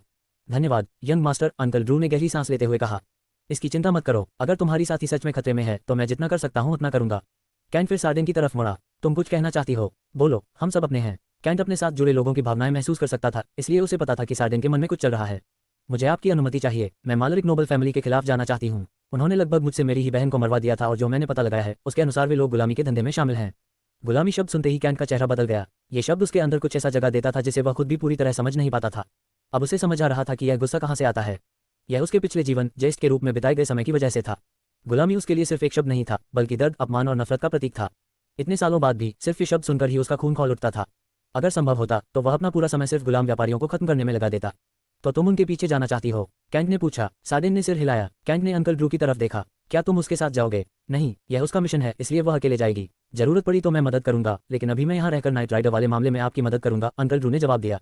समझ गया, कैंट ने कहा और उंगली चटकाए। गया तुरंत प्रकट हो गई, जिससे सार्डिन और अंकल ड्रू दोनों चौंक गए। गया, सार्डिन को टावर स्टोर ले जाओ और उसे जो भी चाहिए खरीदने दो। पैसे मेरे टावर पॉइंट से काट लेना, लेकिन कोई गड़बड़ मत करना। गया मुस्कुराए। ये गया है, मेरी असिस्टेंट। इसके साथ जाओ और जो भी चाहिए ले लो। कैंट ने फिर उंगली चटकाए। निक्सिरा, कायल और कायलियन प्रकट हो गए। सार्डिन, ये निक्सिरा है, एक बेहतरीन असैसिन, और ये कायल और कायलियन है, ये तलवारबाज हैं। ये सब तुम्हारे मिशन में तुम्हारी मदद करेंगे। सार्डिन ने सिर हिलाया और तीनों सोल सेंटिनल्स ने भी सहमति जताई। गया, इन्हें लेकर जाओ और पूरी तैयारी कराओ। गया चारों को लेकर टावर के अंदर चली गई। कैंट के अंदर गुलामी के प्रति जो नफरत थी वह और मजबूत हो चुकी थी। वह मालरिक फैमिली का अंत देखना चाहता था। अब तुम क्या करने वाले हो, अंकल ड्रू? कैंट ने पूछा। मैं पहले एरिंडोर को देखने जाऊंगा कि वह अपने मिशन में कितना आगे बढ़ा है। उसके बाद सार्डिन पर नजर रखूंगा, लेकिन दूर से। मैं ऑक्शन से पहले वापस आ जाऊंगा और तुम्हें और तुम्हारी औरतों को लेने आऊंगा। ठीक है, लेकिन इस बार जगह ज्यादा रखना, कैंट ने मुस्कुराते हुए कहा। अंकल ड्रू भी मुस्कुरा दिया। उसे पता था कि कैंट कैसा है। चिंता मत करो, गाड़ी में पर्याप्त जगह होगी। दोनों कुछ देर तक बातें करते रहे। कैंट को पता चला कि सार्डिन के पास अब 3 अधीनस्थ भी हैं जो नाइट के क्षेत्र में छिपे हुए हैं। जब अंकल ड्रू ने नाइट के क्षेत्र का जिक्र किया तो कैंट को एक अजीब सा अपनापन महसूस हुआ। ड्रू ने उसे वहां ले जाने की पेशकश भी की, लेकिन कैंट ने मना कर दिया। अभी नहीं। कुछ समय बाद अंकल ड्रू एरिंडोर से मिलने चला गया। एरिंडोर पहले डार्क डेविल चर्च का एक लीडर था। अब उसका मिशन था उस संगठन के बारे में पूरी जानकारी जुटाना। यह एक खतरनाक काम था, लेकिन एक नाइट राइडर के लिए रात में वह लगभग अजेय था। अंकल ड्रू के एरिंडोर की प्रगति देखने जाने के बाद कैंट ने कुछ घंटों के लिए आराम करने का फैसला किया। जब वह उठा तो उसने तुरंत तीसरे क्वेस्ट से मिले इनाम को चेक किया। ये वही चेन क्वेस्ट था जो उसे स्पीयर सेंटेज से मिलने के बाद मिला था और जिसने उसे हर कदम पर मार्गदर्शन दिया था। अब वह आधे रास्ते पर पहुंच चुका था। तीसरा क्वेस्ट सफल रहा। स्पीयर सेंटेज को ज्ञानोदय मिल चुका था और अब वह स्पीयर सेज बनने से बस एक कदम दूर थी। हालांकि ये प्रगति अभी थोड़ी देर के लिए रुकेगी, क्योंकि इनाम बहुत आकर्षक थे। कैंट ने कुछ ऐसे इनाम पाए थे जो उसकी प्रगति को थोड़े समय के लिए रोक देंगे, लेकिन बाद में उसे और भी शक्तिशाली बना देंगे। उसने इनाम देखे। बधाई हो, आपने स्पीयर सेंटेज नोमी के साथ मित्रता चेन क्वेस्ट का तीसरा चरण पूरा किया। इनाम 5 लाख टावर पॉइंट्स, मित्रता मीटर में 10% वृद्धि, एक बार टावर स्टो पास। अतिरिक्त इनाम, स्पीयर का चौथा प्राइमोर्डियल पथ, वॉइडलिंग्स का गुप्त मैनुअल। बहुत बढ़िया, कैंट मुस्कुराया। उसने पहले ही अपने 4 अधीनस्थों को टावर स्टो भेज दिया था ताकि वे गुलाम व्यापारियों से निपटने की तैयारी कर सकें। फिर भी उसके पास पर्याप्त टावर पॉइंट्स थे। अब वह पहले से ज्यादा अमीर था। लेकिन जब तक सार्डिन और बाकी लोग स्टोर से बाहर नहीं आ जाते वह पूरी तरह संतुष्ट नहीं होगा। लगता है अब वह मुझ पर और भरोसा करती है, कैंट ने सोचा। मित्रता मीटर 85%। वह चौंक गया। पहले ये 70% था लेकिन अब ये 85 हो गया था। मुझे उससे मिलना चाहिए, कैंट ने सोचा। फिर उसने अतिरिक्त नामों के बारे में सोचा। वॉइड आइज का संबंध वॉइडलिंग्स नाम की जाति से था। अब उसे उनके बारे में और जानने का मौका मिल सकता था। लेकिन इंग्रिड का नाम उस इनाम से जुड़ा था, जिसका मतलब था कि वह इनाम अभी उसके लिए नहीं था। आगे का रास्ता सही है, उसने सोचा। कुछ समय तक सोचने के बाद उसने अगला कदम तय किया। उसे नारा नाम की लड़की के बारे में जानकारी जुटानी थी। वह पहले सेक्ट के रिकॉर्ड चेक करेगा और अगर वहाँ कुछ नहीं मिला तो स्पियर सेंटे से पूछेगा। शायद इंग्रिड से पूछना ज़्यादा आसान होगा, उसने सोचा। वह उठकर जाने ही वाला था कि तभी चौथा क्वेस्ट सामने आ गया। चौथा chain quest, spear saintess Naomi के साथ मित्रता। कठिनाई, परिस्थिति पर निर्भर। तुमने उसका विश्वास जीत लिया है। अब उसे यह समझाना बाकी है कि जीवन में भले के अलावा भी बहुत कुछ है। तुम प्राइमोडियल कैश ड्रैगन हो, अपनी शक्ति दिखाओ। इनाम 10 lakh tower points, dungeon master token, universe wish token, अतिरिक्त इनाम वॉइडलिंग ब्लड एसेंस, वॉइड का पथ। कैंट मुस्कुराया। यूनिवर्स मुझे बहुत ज्यादा फायदा दे रहा है, उसने कहा। यह प्रस्ताव ऐसा था जिसे वह ठुकराने वाला नहीं था। अब उसे और मजबूत बनना था, नारा को ढूंढना था और अपने बाकी काम पूरे करने थे। वह तैयार होकर स्वॉर्ड गेट से बाहर निकला। फिलहाल उसका ध्यान सिर्फ अपने लक्ष्यों पर था। वह स्पीयर गेट पहुंचा लेकिन अंदर जाने से पहले ही कुछ शिष्यों ने उसे रोक लिया। उनका नेतृत्व रैंडी कर रहा था, जो साफ तौर पर गुस्से में था। स्पीयर गेट में स्वॉर्ड गेट के शिष्यों का आना मना है, मैक्सवेल ने घमंड से कहा। मुझे पता है, कैंट ने शांत स्वर में कहा, लेकिन क्या तुम मुझे रोक सकते हो? मैक्सवेल ने भला निकाल लिया और बाकी शिष्यों ने भी उसका साथ दिया। यह आखिरी बार कह रहा हूँ, वापस जाओ, उसने कहा। मेरे पास समय नहीं है, कैंट ने कहा। अगले ही पल वह गायब हो गया और कुछ दूरी पर प्रकट हुआ। सब लोग हैरान रह गए। कैंट ने अपनी ब्लिंक स्किल का इस्तेमाल किया और सीधे अंदर चला गया। पीछे खड़े शिष्य सिर्फ दांत पीसते रह गए। कैंट ने रैंडी और उसके साथियों को गेट पर ही छोड़ दिया और सीधे सेंटेस मैंशन की ओर बढ़ गया। वे अभी भी समझ नहीं पा रहे थे कि अभी हुआ क्या था, लेकिन एक बात साफ थी कि वे इस जीवन में या अगले जीवन में भी उसे रोक नहीं पाएंगे। कैंट को इन सब से कोई फर्क नहीं पड़ता था। उसका ध्यान सिर्फ अपने अगले कदम पर था। उसे मास्टर और शिष्य दोनों को संभालना था। उसके सामने कई काम थे और वह सब कुछ एक साथ खत्म करना चाहता था। अभी उसे साधना करने की भी जरूरत नहीं थी। उसकी औरतें उसके लिए साधना कर रही थीं। उसे बस उनके साथ समय बिताना था और उसकी शक्ति बढ़ती रहती। टावर के अंदर उसके पास अनंत समय था, इसलिए उसे किसी चीज़ की चिंता नहीं थी। जब वह मेंशन की ओर जा रहा था, उसे महसूस हुआ कि स्पीयर गेट मास्टर की नज़रें उस पर टिकी हुई हैं। जब तक वह सुरक्षा फॉर्मेशन के अंदर नहीं पहुंचा, तब तक वह नज़रें उसका पीछा करती रहीं। कैंट ने हल्की सांस ली। लगता है दोनों गेट मास्टर्स उसमें दिलचस्पी ले रहे थे। कैंट, तुम आ गए, इंग्रिड ने सबसे पहले उसे देखा। वह अपनी मास्टर और एक लाल त्वचा वाली 4 भुजाओं वाली महिला के साथ खड़ी थी।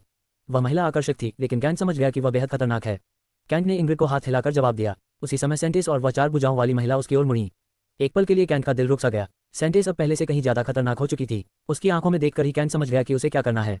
वह खुद को संभालते हुए 4 भुजाओं वाली महिला की ओर देखने लगा। अकेरा की आवाज उसके दिमाग में गूंजी। यह एक वेपन स्पिरिट है, बहुत दुर्लभ और खतरनाक। कैंट ने मन में पूछा, वेपन स्पिरिट क्या होता है? अकेरा ने समझाया, जो लोग हथियारों के मार्ग पर चलते हैं उनकी आत्मा मरने के बाद भी पूरी तरह समाप्त नहीं होती। कुछ आत्माएं दाव से जुड़ जाती हैं और वे वेपन स्पिरिट बन जाती हैं। अगर कोई उनसे जुड़ जाए तो उसे उनकी शक्ति और अनुभव मिलते हैं। ये बहुत खतरनाक होता है। समझ गया, कैंट ने सोचा। वह आगे बढ़ा, लेकिन जैसे ही वह पास पहुंचा, उस महिला ने अपने 4 हाथों में से एक से भाला निकाला और उसकी ओर तान दिया।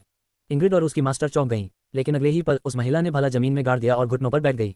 प्रणाम प्रोजेनेटर, उसने कहा। कैंट लगभग गिर ही गया। वह भी अपनी तलवार निकालने ही वाला था, लेकिन अब स्थिति पूरी तरह बदल चुकी थी। शायद तुम गलत समझ रही हो, मैं कैंट हूँ, उसने शांत स्वर में कहा। महिला ने सिर हिलाया। नहीं, तुम्हारे अंदर जेनेसिस का आभास है। तुम वही हो जिसने इस मार्ग की शुरुआत की। कैंट ने हल्की मुस्कान दी। ठीक है, अगर तुम ऐसा मानती हो तो ठीक है, लेकिन मैं खुद को सिर्फ एक साधारण साधक मानता हूँ। महिला खड़ी हो गई और झुककर बोली, आपसे मिलना मेरे लिए सम्मान की बात है। कैंट का सिर घूमने लगा। अगर अनुमति हो तो मैं आपसे कभी स्पेयर करना चाहूंगी, उसने कहा। कैंट ने तुरंत जवाब दिया, मुझे भी खुशी होगी। इंग्रिड और उसकी मास्टर यह सब देखकर हैरान रह गईं। उनके मन में सिर्फ एक सवाल था, ये लड़का आखिर है कौन? 4 भुजाओं वाली महिला ने सेंटे से कहा, अगर संभव हो तो इनसे एक मुकाबला करवाए। मैं जेनेसिस पद की शक्ति देखना चाहती हूँ। ये कहकर वह अपने भले में विलीन हो गई। कमरे में एक अजीब सा सन्नाटा छा गया। तुम्हें बधाई हो, तुम्हारा एनलाइटनमेंट काफी सफल रहा, कैंट ने कहा उसकी हैरान हालत को देखते हुए। जिस महिला को वह इतनी इज्जत देती थी, उसका कैंट के सामने झुक जाना उसके लिए समझ से बाहर था। 4 भुजाओं वाली महिला, जिसे सेंटेस नेओमी नाजाक कहती थी, भले के मार्ग की एक महारानी थी। उसके सामने राजा और सम्राट तक झुकते थे। ऐसी किसी का कैंट के सामने झुकना ये बहुत बड़ा झटका था। तब तुम आखिर हो कौन? नेओमी ने पूछा। कैंट मुस्कुराया, बस एक साधारण तलवारबाज हूँ, ज्यादा सोचने की जरूरत नहीं है। नेओमी और इंग्रिड दोनों उसे घूरने लगी। अरे रिलैक्स, बस इतना समझ लो कि मैं थोड़ा खास हूँ। कैंट आगे बढ़ा और इंग्रिड की कमर पकड़ ली। अब ये सोचते हैं कि आज का दिन कैसे बिताना है, उसने कहा। इंग्रिड का शरीर हल्का कांप गया। कैंट ने नेओमी की ओर देखा। क्या मैं कुछ देर के लिए तुम्हारी शिष्या को ले जा सकता हूँ? नेओमी कुछ बोल पाती उससे पहले कि कैंट इंग्रिड को उठाकर अंदर चला गया। कमरे में पहुंचते ही उसने उसे बिस्तर पर लेटा दिया। इंग्रिड शर्म से लाल हो रही थी। तैयार हो? कैंट ने पूछा। उसने धीरे से सिर हिला दिया। कैंट उसके पास आया और उसे चूम लिया। दोनों एक दूसरे की गर्माहट में खो गए। कैंट के हाथ उसके शरीर पर घूमते रहे। इंग्रिड की सांसें तेज हो गईं। कुछ ही देर में वह पूरी तरह उसके स्पर्श में डूब चुकी थी। बाहर नेओमी अकेली खड़ी थी। तभी अचानक उसके पीछे से सेलेन प्रकट हुई। यहाँ क्या कर रही हो? नेओमी ने पूछा। सेलेन मुस्कुराए। तुम बताओ, क्या यहीं खड़ी रहोगी जबकि तुम्हारी शिष्या अंदर मजे कर रही है? नेओमी ने नजरें फेर लीं। मुझे नहीं पता तुम क्या कह रही हो, सेलेन ने हंसते हुए कहा। तुम खुद को धोखा दे रही हो। तुम भी यही चाहती हो लेकिन हिम्मत नहीं कर पा रही। नेओमी चुप हो गई। सेलेन ने आखिरी बार कहा, जब समझ आ जाए कि तुम्हें क्या चाहिए तब फैसला लेना। ये कहकर वह गायब हो गई। अब नेओमी अकेली खड़ी थी। अंदर से आती हल्की आवाजें उसके दिल की धड़कन बढ़ा रही थीं। वह कुछ देर सोचती रही, फिर धीरे धीरे दरवाजे की ओर बढ़ी। कमरे के अंदर कैंट और इंग्रिड एक दूसरे के बहुत करीब थे।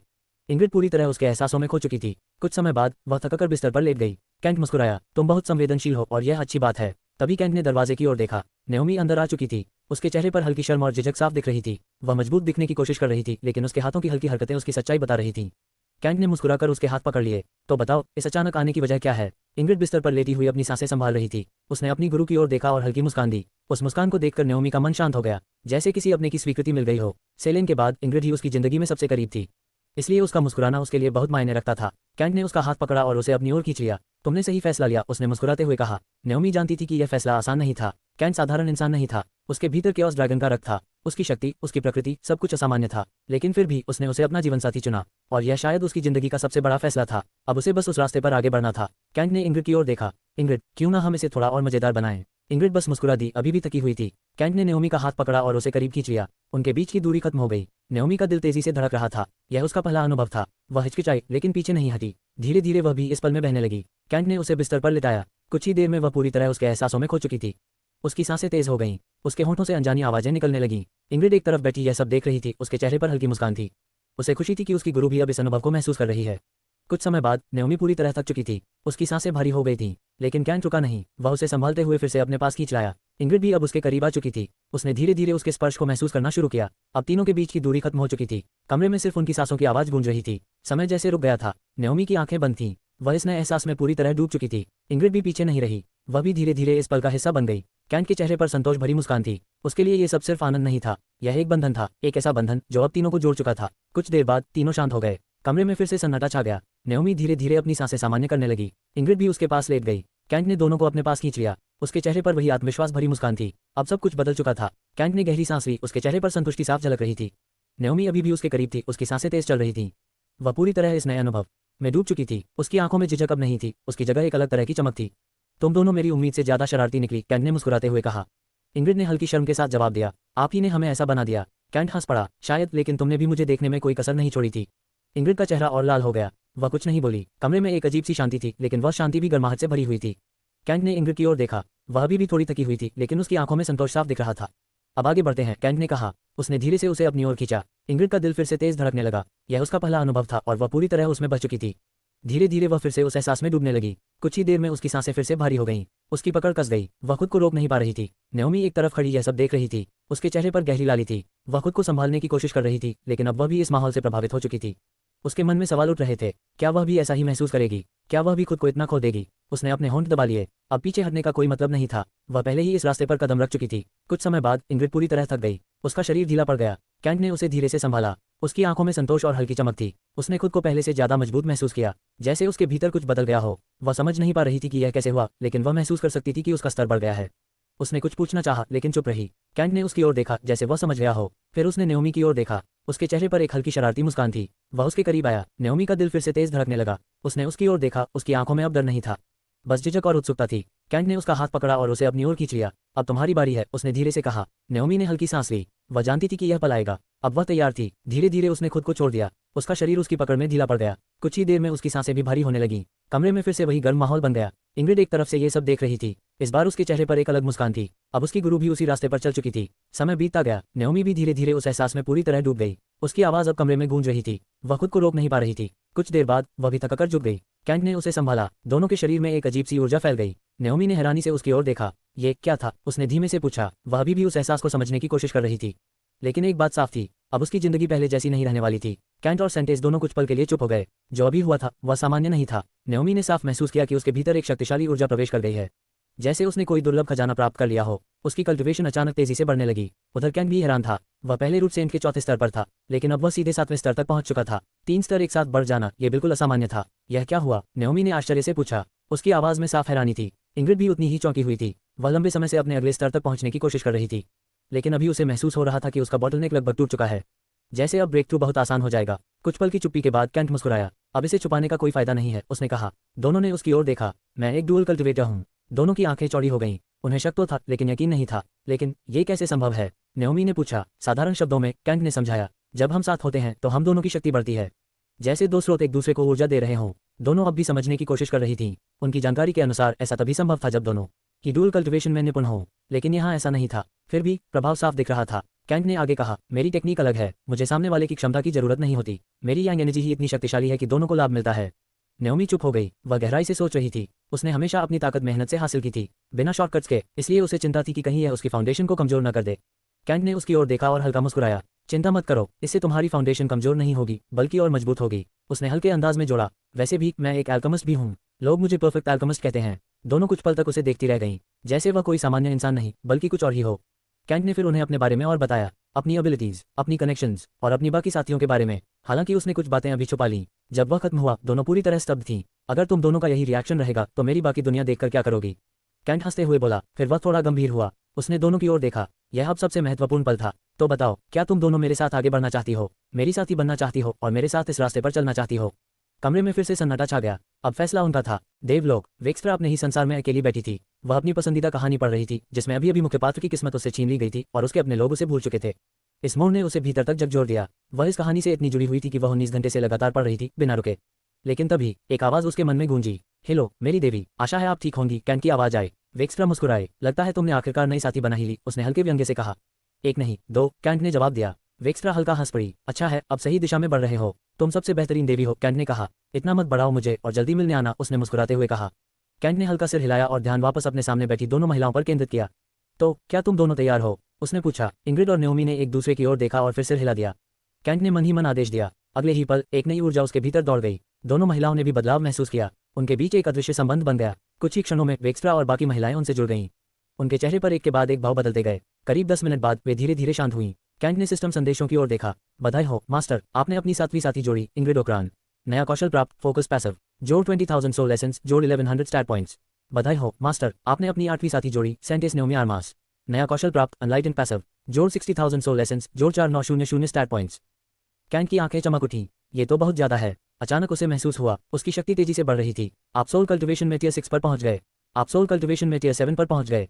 कैंट मुस्कुराया। अब वह पहले से कहीं ज्यादा मजबूत हो चुका था। उसकी आत्मिक शक्ति भी तेजी से बढ़ चुकी थी। उसने अपने आंकड़े देखे। Stats, physical strength 3750, physical agility 4360, physical stamina 3725, spiritual strength 5375, mental strength 4365, undistributed stat points 7300। Kant ने गहरी सांस ली। अब तो मुझे समझ भी नहीं आ रहा कि इतने पॉइंट्स का क्या करूं, उसने मन ही मन पूछा। गाया, क्या कोई लिमिट है? हाँ, लेकिन अभी तुम्हें चिंता करने की जरूरत नहीं है, जवाब आया। तुम्हारी फाउंडेशन मजबूत है, तुम्हारा ब्लड लाइन भी असाधारण है और तुम्हारी सभी साथी भी बेहद शक्तिशाली हैं। जैसे जैसे वे मजबूत होंगी तुम भी बढ़ते रहोगे। कैंट हल्का मुस्कुराया। मतलब मुझे बस उन्हें मजबूत बनाना है और मैं खुद बढ़ जाऊंगा। ये सुनकर वह संतुष्ट हो गया। अब उसका ध्यान नए कौशलों पर गया। उसकी यात्रा अब और भी रोचक होने वाली थी। जब से कैंट ने अपनी हारेम में महिलाओं को जोड़ना शुरू किया था, ये पहली बार था जब उसे पैसिव स्किल्स प्राप्त हुई थी। Skill name, focus passive. अब तुम्हारा ध्यान पूर्ण रूप से स्थिर रहेगा। तुम आसानी से ध्यान अवस्था, मेडिटेशन में प्रवेश कर सकते हो। कोई भी चीज तुम्हारा ध्यान भंग नहीं कर पाएगी। युद्ध के दौरान भी तुम्हारा मन पूरी तरह स्पष्ट रहेगा। कैंट कुछ पल तक चुप खड़ा रहा। क्या ये सच है, उसने खुद से पूछा। फोकस, यह ऐसी चीज थी जिसके लिए साधक दशकों तक मेहनत करते हैं।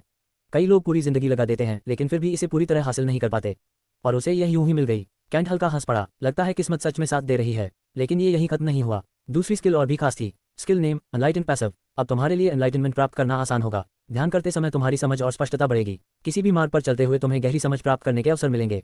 कैंट की आंखें चमक उठी। ये तो कमाल है, उसने तुरंत समझ लिया। अगर फोकस और एनलाइटन दोनों साथ काम करें तो वह बहुत जल्दी नई ऊंचाइयों तक पहुंच सकता है। गाया, इसमें कोई चाल तो नहीं है, उसने पूछा। नहीं मास्टर, बस तुम्हारी समझ और मेहनत जरूरी है, जवाब आया। कैंट मुस्कुराया। तो अब बस मेहनत करनी है। उसे अपने पिछले जीवन की यादें भी थी जिससे उसकी समझ पहले ही गहरी हो चुकी थी। अब ये स्किल्स उसे और आगे ले जाएंगी। उसने दोनों महिलाओं की ओर देखा। वे अभी भी आपस में बात कर रही थीं। कैंट ने हल्का हस्तक्षेप किया। अब बातें बाद में कर लेना, थोड़ा समय हमारे लिए भी रखो, उसने मुस्कुराकर कहा। दोनों हल्का शर्मा गईं, लेकिन अब वे पूरी तरह इस नई जिंदगी को स्वीकार कर चुकी थीं। उन्हें पता था उनकी प्रगति अब इसी रास्ते से होगी। इंग्रिड ने आगे बढ़कर कहा, अब आपकी बारी है। कैंट मुस्कुराया। इतना तो मैं मना नहीं करूंगा। कमरे का माहौल फिर से बदल गया। समय बीतता गया। कुछ देर बाद इंग्रिड ने महसूस किया कि उसके भीतर ऊर्जा का स्तर बढ़ रहा है, जैसे वह एक नए स्तर के करीब पहुंच गई हो। कैंट ने उसे समझाया, जब तुम्हारा ब्रेक थ्रू हो जाए तो तुम एकांत में जाकर अपनी नई शक्ति को स्थिर करना। इंग्रिड ने सिर हिलाया। वह उठी और कमरे से बाहर चली गई। वह अपने अगले स्तर के लिए तैयार थी। अब कमरे में केवल कैंट और नयोमी रह गए। कैंट ने उसकी ओर देखा और हल्का मुस्कुराया। तुमने कभी सोचा था चीजें यहाँ तक पहुंचेंगी? नयोमी हल्का शर्मा गई। नहीं, कैंट ने हंसते हुए कहा। जिंदगी हमेशा अप्रत्याशित होती है। कुछ समय बाद दोनों ने साथ समय बिताया। इस दौरान उनकी शक्ति भी बढ़ती रही। कैंट का स्तर और ऊपर पहुंचा। अब वह रूट स्टेज के बेहद करीब था। नयोमी भी और मजबूत हो चुकी थी। अंत में वह थक कर सो गई। कैंट ने उसे देखा और हल्का मुस्कुराया। ये तो बस शुरुआत है, क्या देख रहे हो? नेओमी ने पूछा। कैंट उसे देख रहा था, उसके चेहरे पर हल्की शरारती मुस्कान थी। कुछ नहीं, बस ये सोच रहा हूँ कि स्पीयर गेट की महान सेंटेंस अब इतनी बदल गई है। कैंट हल्का हंसा। नेओमी ने नजरें फेर लीं। अब मैं तुम्हारी हूँ तो ये सब स्वाभाविक है, उसने धीमे स्वर में कहा। वह खुद भी यकीन नहीं कर पा रही थी कि इतने कम समय में उसकी जिंदगी इतनी बदल जाएगी।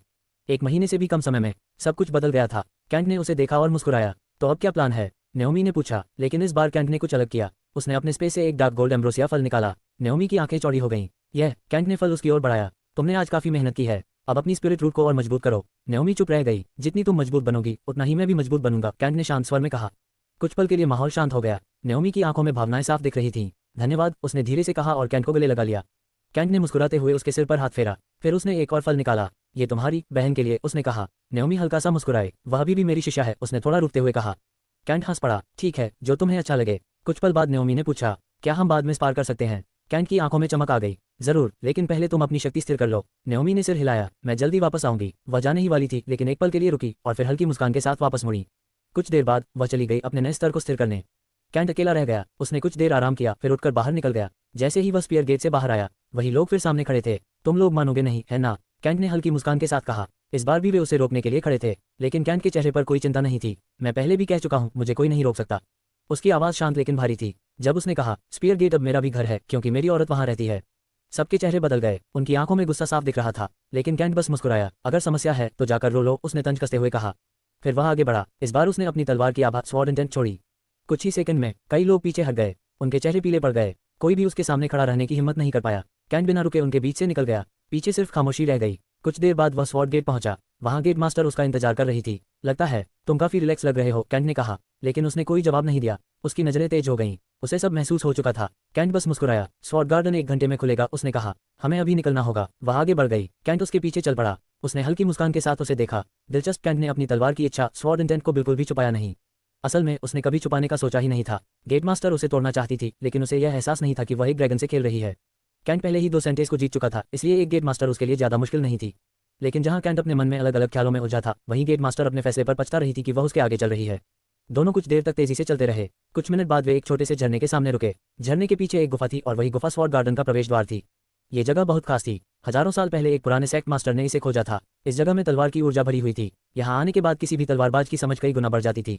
गेट मास्टर ने कैंट की ओर देखा। तुम वहाँ क्या हासिल करना चाहते हो? उसने पूछा। कैंट शांत रहा। मैं अपनी तलवार की इच्छा से एनलाइटनमेंट पाना चाहता हूँ। मुझे लगता है कि मैं उस स्तर पर पहुंच चुका हूँ जहाँ मुझे बस थोड़ी क्लैरिटी चाहिए।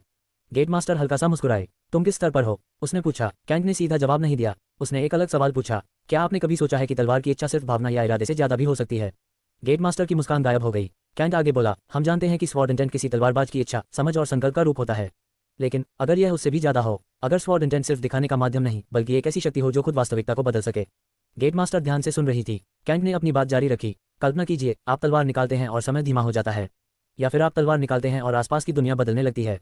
कुछ पल के लिए खामोशी छा गई। गेट मास्टर ने गहरी सांस ली। मैंने भी कभी ऐसा ही सोचा था, उसने कहा, लेकिन सालों तक कोशिश करने के बाद भी मुझे इसका कोई रास्ता नहीं मिला। फिर उसने आगे कहा, हालांकि एक व्यक्ति था जिसने कुछ ऐसा किया था। कैंट की आंखें चमक उठी। सच में? गेट मास्टर ने सिर हिलाया। वह एक डार्कनेस एलिमेंट उपयोग करने वाली थी। उसने अपनी शक्ति को अपनी इच्छा में मिलाया और फिर उसकी स्वॉर्ड इंटेंट खुद एक ताकत बन गई। कैंट ध्यान से सुन रहा था। लेकिन गेट मास्टर ने आगे कहा, तुम जो सोच रहे हो वह सिर्फ कल्पना है। तुम क्या हो सकता है पर ध्यान दे रहे हो, क्या है पर नहीं। कैंट मुस्कुराया। कल्पना ही तो शुरुआत होती है, उसने शांत स्वर में कहा। आज नहीं तो कल मैं इसे समझ लूंगा। उसकी आवाज में दृढ़ता थी। गेट मास्टर कुछ सेकंड तक उसे देखती रही। तुम पागल हो या फिर जीनियस, उसने कहा, लेकिन तुम्हारी बातों ने मुझे भी सोचने पर मजबूर कर दिया है। उसके चेहरे पर हल्की मुस्कान आई। अगर तुम सही हो तो तुम तलवार की दुनिया बदल सकते हो। कैंट मुस्कुराया। आपको ज्यादा मुस्कुराना चाहिए, उसने कहा। आपके डिंपल अच्छे लगते हैं। गेट मास्टर तुरंत गंभीर हो गई। अंदर जाओ, उसने ठंडे स्वर में कहा। 2 दिन बाद तुम अपने आप बाहर आ जाओगे। कैंट ने सिर हिलाया। फिर वह झरने की ओर बढ़ा। जैसे ही वह अंदर गया, वह गुफा के भीतर पहुंचा और फिर एक पोर्टल से गुजरकर स्वॉर्ड गार्डन में प्रवेश कर गया। जैसे ही कैंट पोर्टल से गुजरा, वह एक हरे भरे बगीचे में पहुंचा जो तलवार की ऊर्जा से भरा हुआ था। तलवार की ऊर्जा ऐसी चीज है जिससे कोई भी तलवारबाज दूर नहीं भागेगा। ये बस मौजूद रहती है और जब कोई इसे महसूस करता है तो इसका मतलब होता है कि वह सच में तलवार के मार्ग पर चल रहा है। अगर कोई भला उपयोग करने वाला यहाँ आता तो उसे कुछ खास महसूस नहीं होता। उसे बस हल्की हवा का एहसास होता। वह हवा में मौजूद तलवार की इच्छा को महसूस नहीं कर पाता। कैंट एक ऐसे स्थान पर खड़ा था जहां उसकी तलवार की समझ एक नए स्तर पर पहुंच सकती थी। पूरा बगीचा शांत और सुंदर था। हवा में ऊर्जा भी बहुत गहरी और प्रभावशाली थी। कैंट ने चारों ओर देखा और मुस्कुराया। फोकस और एनलाइटनमेंट सुनने में आसान लगता है, उसने कहा। वह एक सपाट पत्थर के पास गया और उस पर बैठ गया। उसने अपनी तलवार अपने सामने रखी। फिर उसने आंखें बंद की और ध्यान में बैठ गया। वह अपनी तलवार की इच्छा और अब तक की समझ पर ध्यान केंद्रित करने लगा। उसकी यादों में एक घटना थी जब वह अभी सिर्फ एक स्वॉर्ड मास्टर था। उसने दो स्वॉर्ड सेंटेस के बीच एक भयानक लड़ाई देखी थी। उस लड़ाई से उसे पहली बार समझ आया था कि तलवार की इच्छा को कैसे इस्तेमाल किया जा सकता है। ये वही थ्योरी नहीं थी जो उसने गेट मास्टर को बताई थी, लेकिन ये शुरुआत थी। वह समझना चाहता था कि तलवार की इच्छा को तलवार की ऊर्जा के साथ मिलाकर कैसे और शक्तिशाली बनाया जा सकता है। समय बीतता गया, 1 घंटा बीत गया, कोई बदलाव नहीं। 2 घंटे बीत गए, फिर भी कुछ नहीं। 10 घंटे गुजर गए, कैंट अब भी शांत बैठा था। उसकी आभा में कोई बदलाव नहीं था, लेकिन 11वें घंटे में कुछ बदला। उसकी तलवार की इच्छा अचानक बढ़ने लगी। उसमें एक तीखी धार जैसी अनुभूति आने लगी। 17 घंटे बाद कैंट ने अपनी आंखें खोली। उसके चेहरे पर हल्की मुस्कान थी। मुझे अभी इनलाइटनमेंट की जरूरत नहीं है, मुझे समझना है कि वह कैसे कर रहा था, उसने खुद से कहा। उसे स्वॉर्ड ब्रिज की लड़ाई याद आई। उसका क्लोन बहुत शक्तिशाली था, उसके वार ज्यादा मजबूत और सटीक थे। अब मुझे समझ में आ रहा है क्यों। कैंट ने गहरी सांस ली। वह सिर्फ तलवार की ऊर्जा का इस्तेमाल नहीं कर रहा था, वह अपनी इच्छा को भी उसमें मिला रहा था। यही फर्क था, तलवार की ऊर्जा जोड़ तलवार की इच्छा, दोनों मिलकर वार को और खतरनाक बना रहे थे। कैंट ने अपनी तलवार उठाई। उसने एक वार किया, 10 ऊर्जा तरंगें निकली। जैसा सोचा था, सिर्फ ऊर्जा, उसने कहा। फिर उसने दोबारा वार किया। इस बार उसने अपनी इच्छा को उसमें मिलाने की कोशिश की, लेकिन यह आसान नहीं था। कैंट ने हार नहीं मानी। अब उसे अपनी गलती समझ में आ गई थी। अगर उसने पहले ध्यान दिया होता तो वह परफेक्ट स्वॉर्ड व्यू का इस्तेमाल करके इसे सीख सकता था। यह एक खास क्षमता थी जो उसे किसी भी तलवार तकनीक का परफेक्ट रूप दिखा सकती थी, लेकिन फिर भी उसे खुद अभ्यास करना होता। सिर्फ देखना काफी नहीं था। तभी एक आवाज आई, अच्छा है कि अब तुम समझ रहे हो। ये गया थी, तुम्हारे पास पहले से ही बेहतर साधन है, उसने कहा। तुम्हारे पास स्वॉर्ड ऑफ एनलाइटनमेंट है और स्टोन ऑफ एनलाइटनमेंट भी। अगर तुम दोनों का सही इस्तेमाल करो तो ये जगह तुम्हारे लिए कुछ खास नहीं है। कैंट ने हल्की मुस्कान दी। हाँ, शायद तुम सही हो, उसने कहा, लेकिन मैं यहाँ हूँ और यही मुझे समझ मिली है। उसने अपनी तलवार को फिर से पकड़ा। तो जब तक मैं यहाँ हूँ, मैं इसका पूरा फायदा उठाऊंगा। कैंट ने अपनी तलवार नीचे रखी और ध्यान मुद्रा में बैठ गया। वह स्वॉर्ड माइंड का उपयोग कर रहा था ताकि उसे जो समझ मिली थी उसे गहराई से समझ सके। तलवार की इच्छा और तलवार की ऊर्जा को मिलाना सिर्फ शुरुआत थी कुछ बहुत बड़े की, इसलिए वह बिना जल्दबाजी किए अपनी नींव को मजबूत बना रहा था। कुछ घंटे बीत गए, वह बस अपनी सोच में डूबा हुआ था, अपने मन में अनगिनत परिस्थितियां बना रहा था।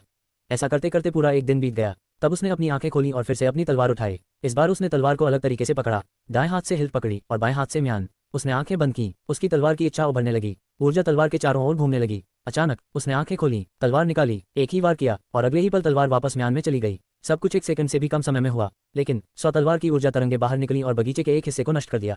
अगले ही पल सब कुछ वापस सामान्य हो गया। यही तो चाहिए था। कैंट खुशी से उछल पड़ा। उसने पहली बार तलवार की इच्छा और ऊर्जा को एक साथ इस्तेमाल किया था। यह अभी शुरुआती स्तर था, लेकिन ये प्रगति थी। लेकिन उस क्लोन से मुकाबला करने के लिए मुझे अभी बहुत सुधार करना होगा, उसने सोचा। मुझे और 220 आर्ट्स जोड़ने होंगे और अपनी ताकत लगभग 80% बढ़ानी होगी। उसने खुद से वादा किया, अगली बार वह नहीं हारेगा। फिर वह अभ्यास में जुट गया। जितना वह अभ्यास करता उतना बेहतर होता गया। दूसरे दिन के 4 घंटे बाद वह क्लोन के स्तर के करीब 80% तक पहुंच गया। फिर वह दोबारा ध्यान में बैठ गया। हर वार के साथ उसे जो अनुभव हो रहा था वह उसे और आगे बढ़ा रहा था। उसकी प्रेरणा भी साफ थी। उसका पिछला रूप जेस्ट एक तलवार प्रतिभा था और अब वही प्रतिभा कैंट के अंदर थी। जितना वह तलवार चलाता उतना वह आगे बढ़ता। समय बीतता गया। दूसरे दिन के 10 घंटे बाद उसने फिर से अभ्यास शुरू किया। इस बार उसकी हर हरकत में नियंत्रण था। 12वें घंटे में उसने पहली बार एक परफेक्ट रैपिड स्वॉर्ड स्ट्राइक किया। वह वार बेहद सुंदर था। तभी एक संदेश आया, बधाई हो, आपकी तलवार की समझ 10% बढ़ गई है। कैंट मुस्कुराया। उसने उम्मीद नहीं की थी कि उसे इतना बड़ा लाभ मिलेगा, लेकिन अब उसकी समझ और भी खुल चुकी थी। जितने ज्यादा आर्ट्स मैं बनाऊंगा उतनी मेरी समझ बढ़ेगी, उसने सोचा। तो क्या 450 ही सीमा है या उससे भी ज्यादा?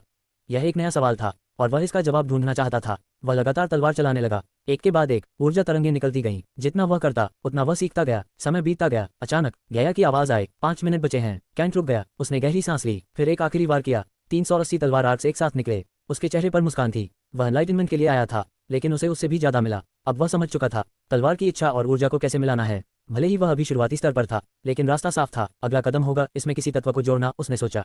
फिर मैं इसे एक नई दिशा दे सकता हूँ। उसकी आंखों में चमक थी। वह कुछ असंभव सोच रहा था, लेकिन वही उसकी ताकत थी। अगर मैं समय जैसे नियम को तलवार में जोड़ सकूं, तो एक बार से ही मैं अपने दुश्मन की गति बदल सकता हूँ। यह पागलपन था, लेकिन कैंट मुस्कुरा रहा था। अगर यह सफल हुआ तो मैं फिर से एक नई शुरुआत करने वाला बनूंगा।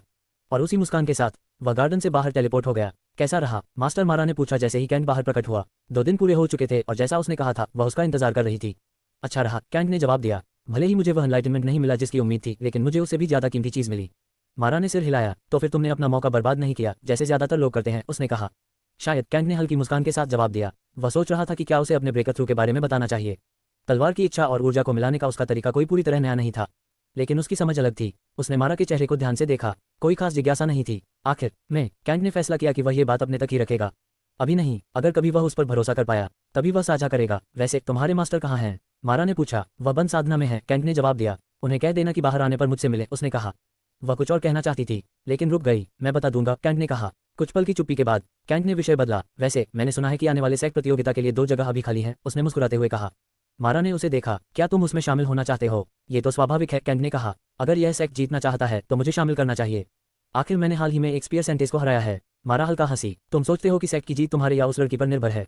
यहाँ छुपे हुए दिग्गज हैं। हमारे पास 9 ऐसे प्रतिभागी हैं जो तुम्हारे मास्टर के बराबर हैं। कैंट चुप हो गया। मारा ने आगे पूछा, क्या तुम अपने मास्टर को हरा सकते हो? कैंट ने सिर खुजाया। वह जानता था, नहीं, वह भी इतना मजबूत नहीं था। तो इसका मतलब है कि अगर मैं चुना भी गया तो भी मुझे मुख्य लड़ाई में हिस्सा नहीं मिलेगा, कैंट ने कहा। बिल्कुल, मारा ने जवाब दिया। कैंट ने गहरी सांस ली। तो लगता है मुझे अपने मास्टर को चुनौती देनी होगी, उसने हल्की हंसी के साथ कहा।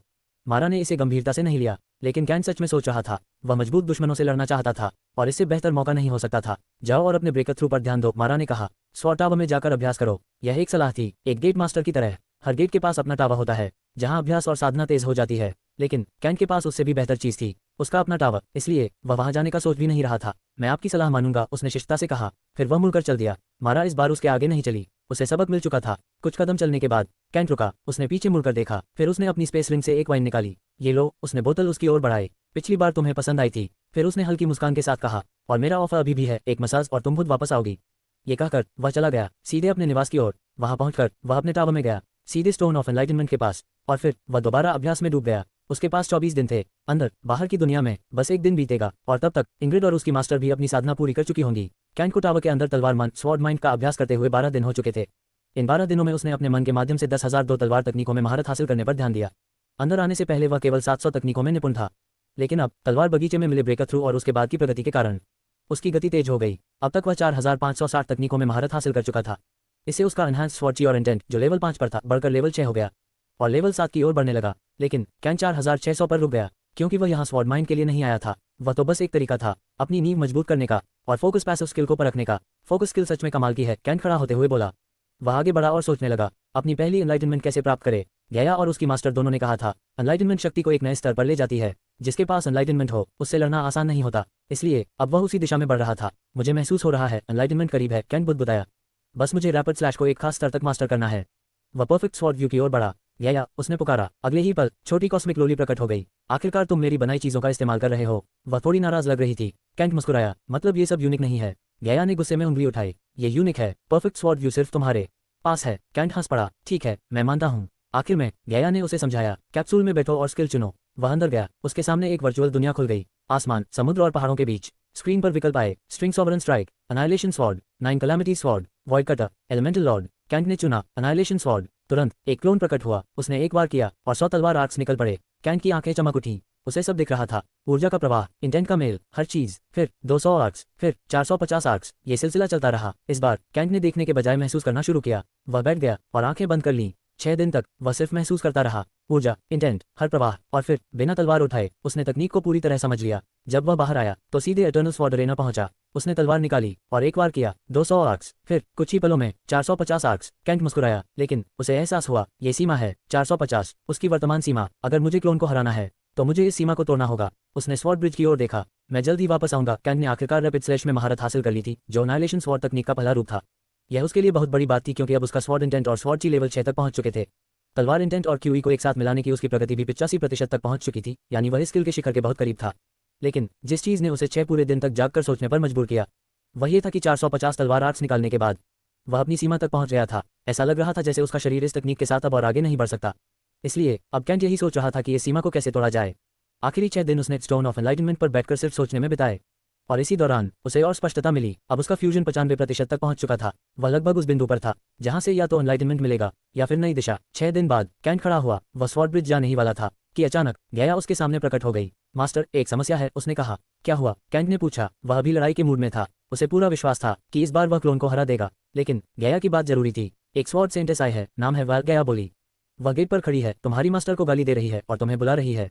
कैंट ने गहरी सांस ली। ठीक है, मैं उससे मिलकर आता हूँ। वह तुरंत टावर से बाहर निकला। योजक चिन्ह, योजक चिन्ह, योजक चिन्ह।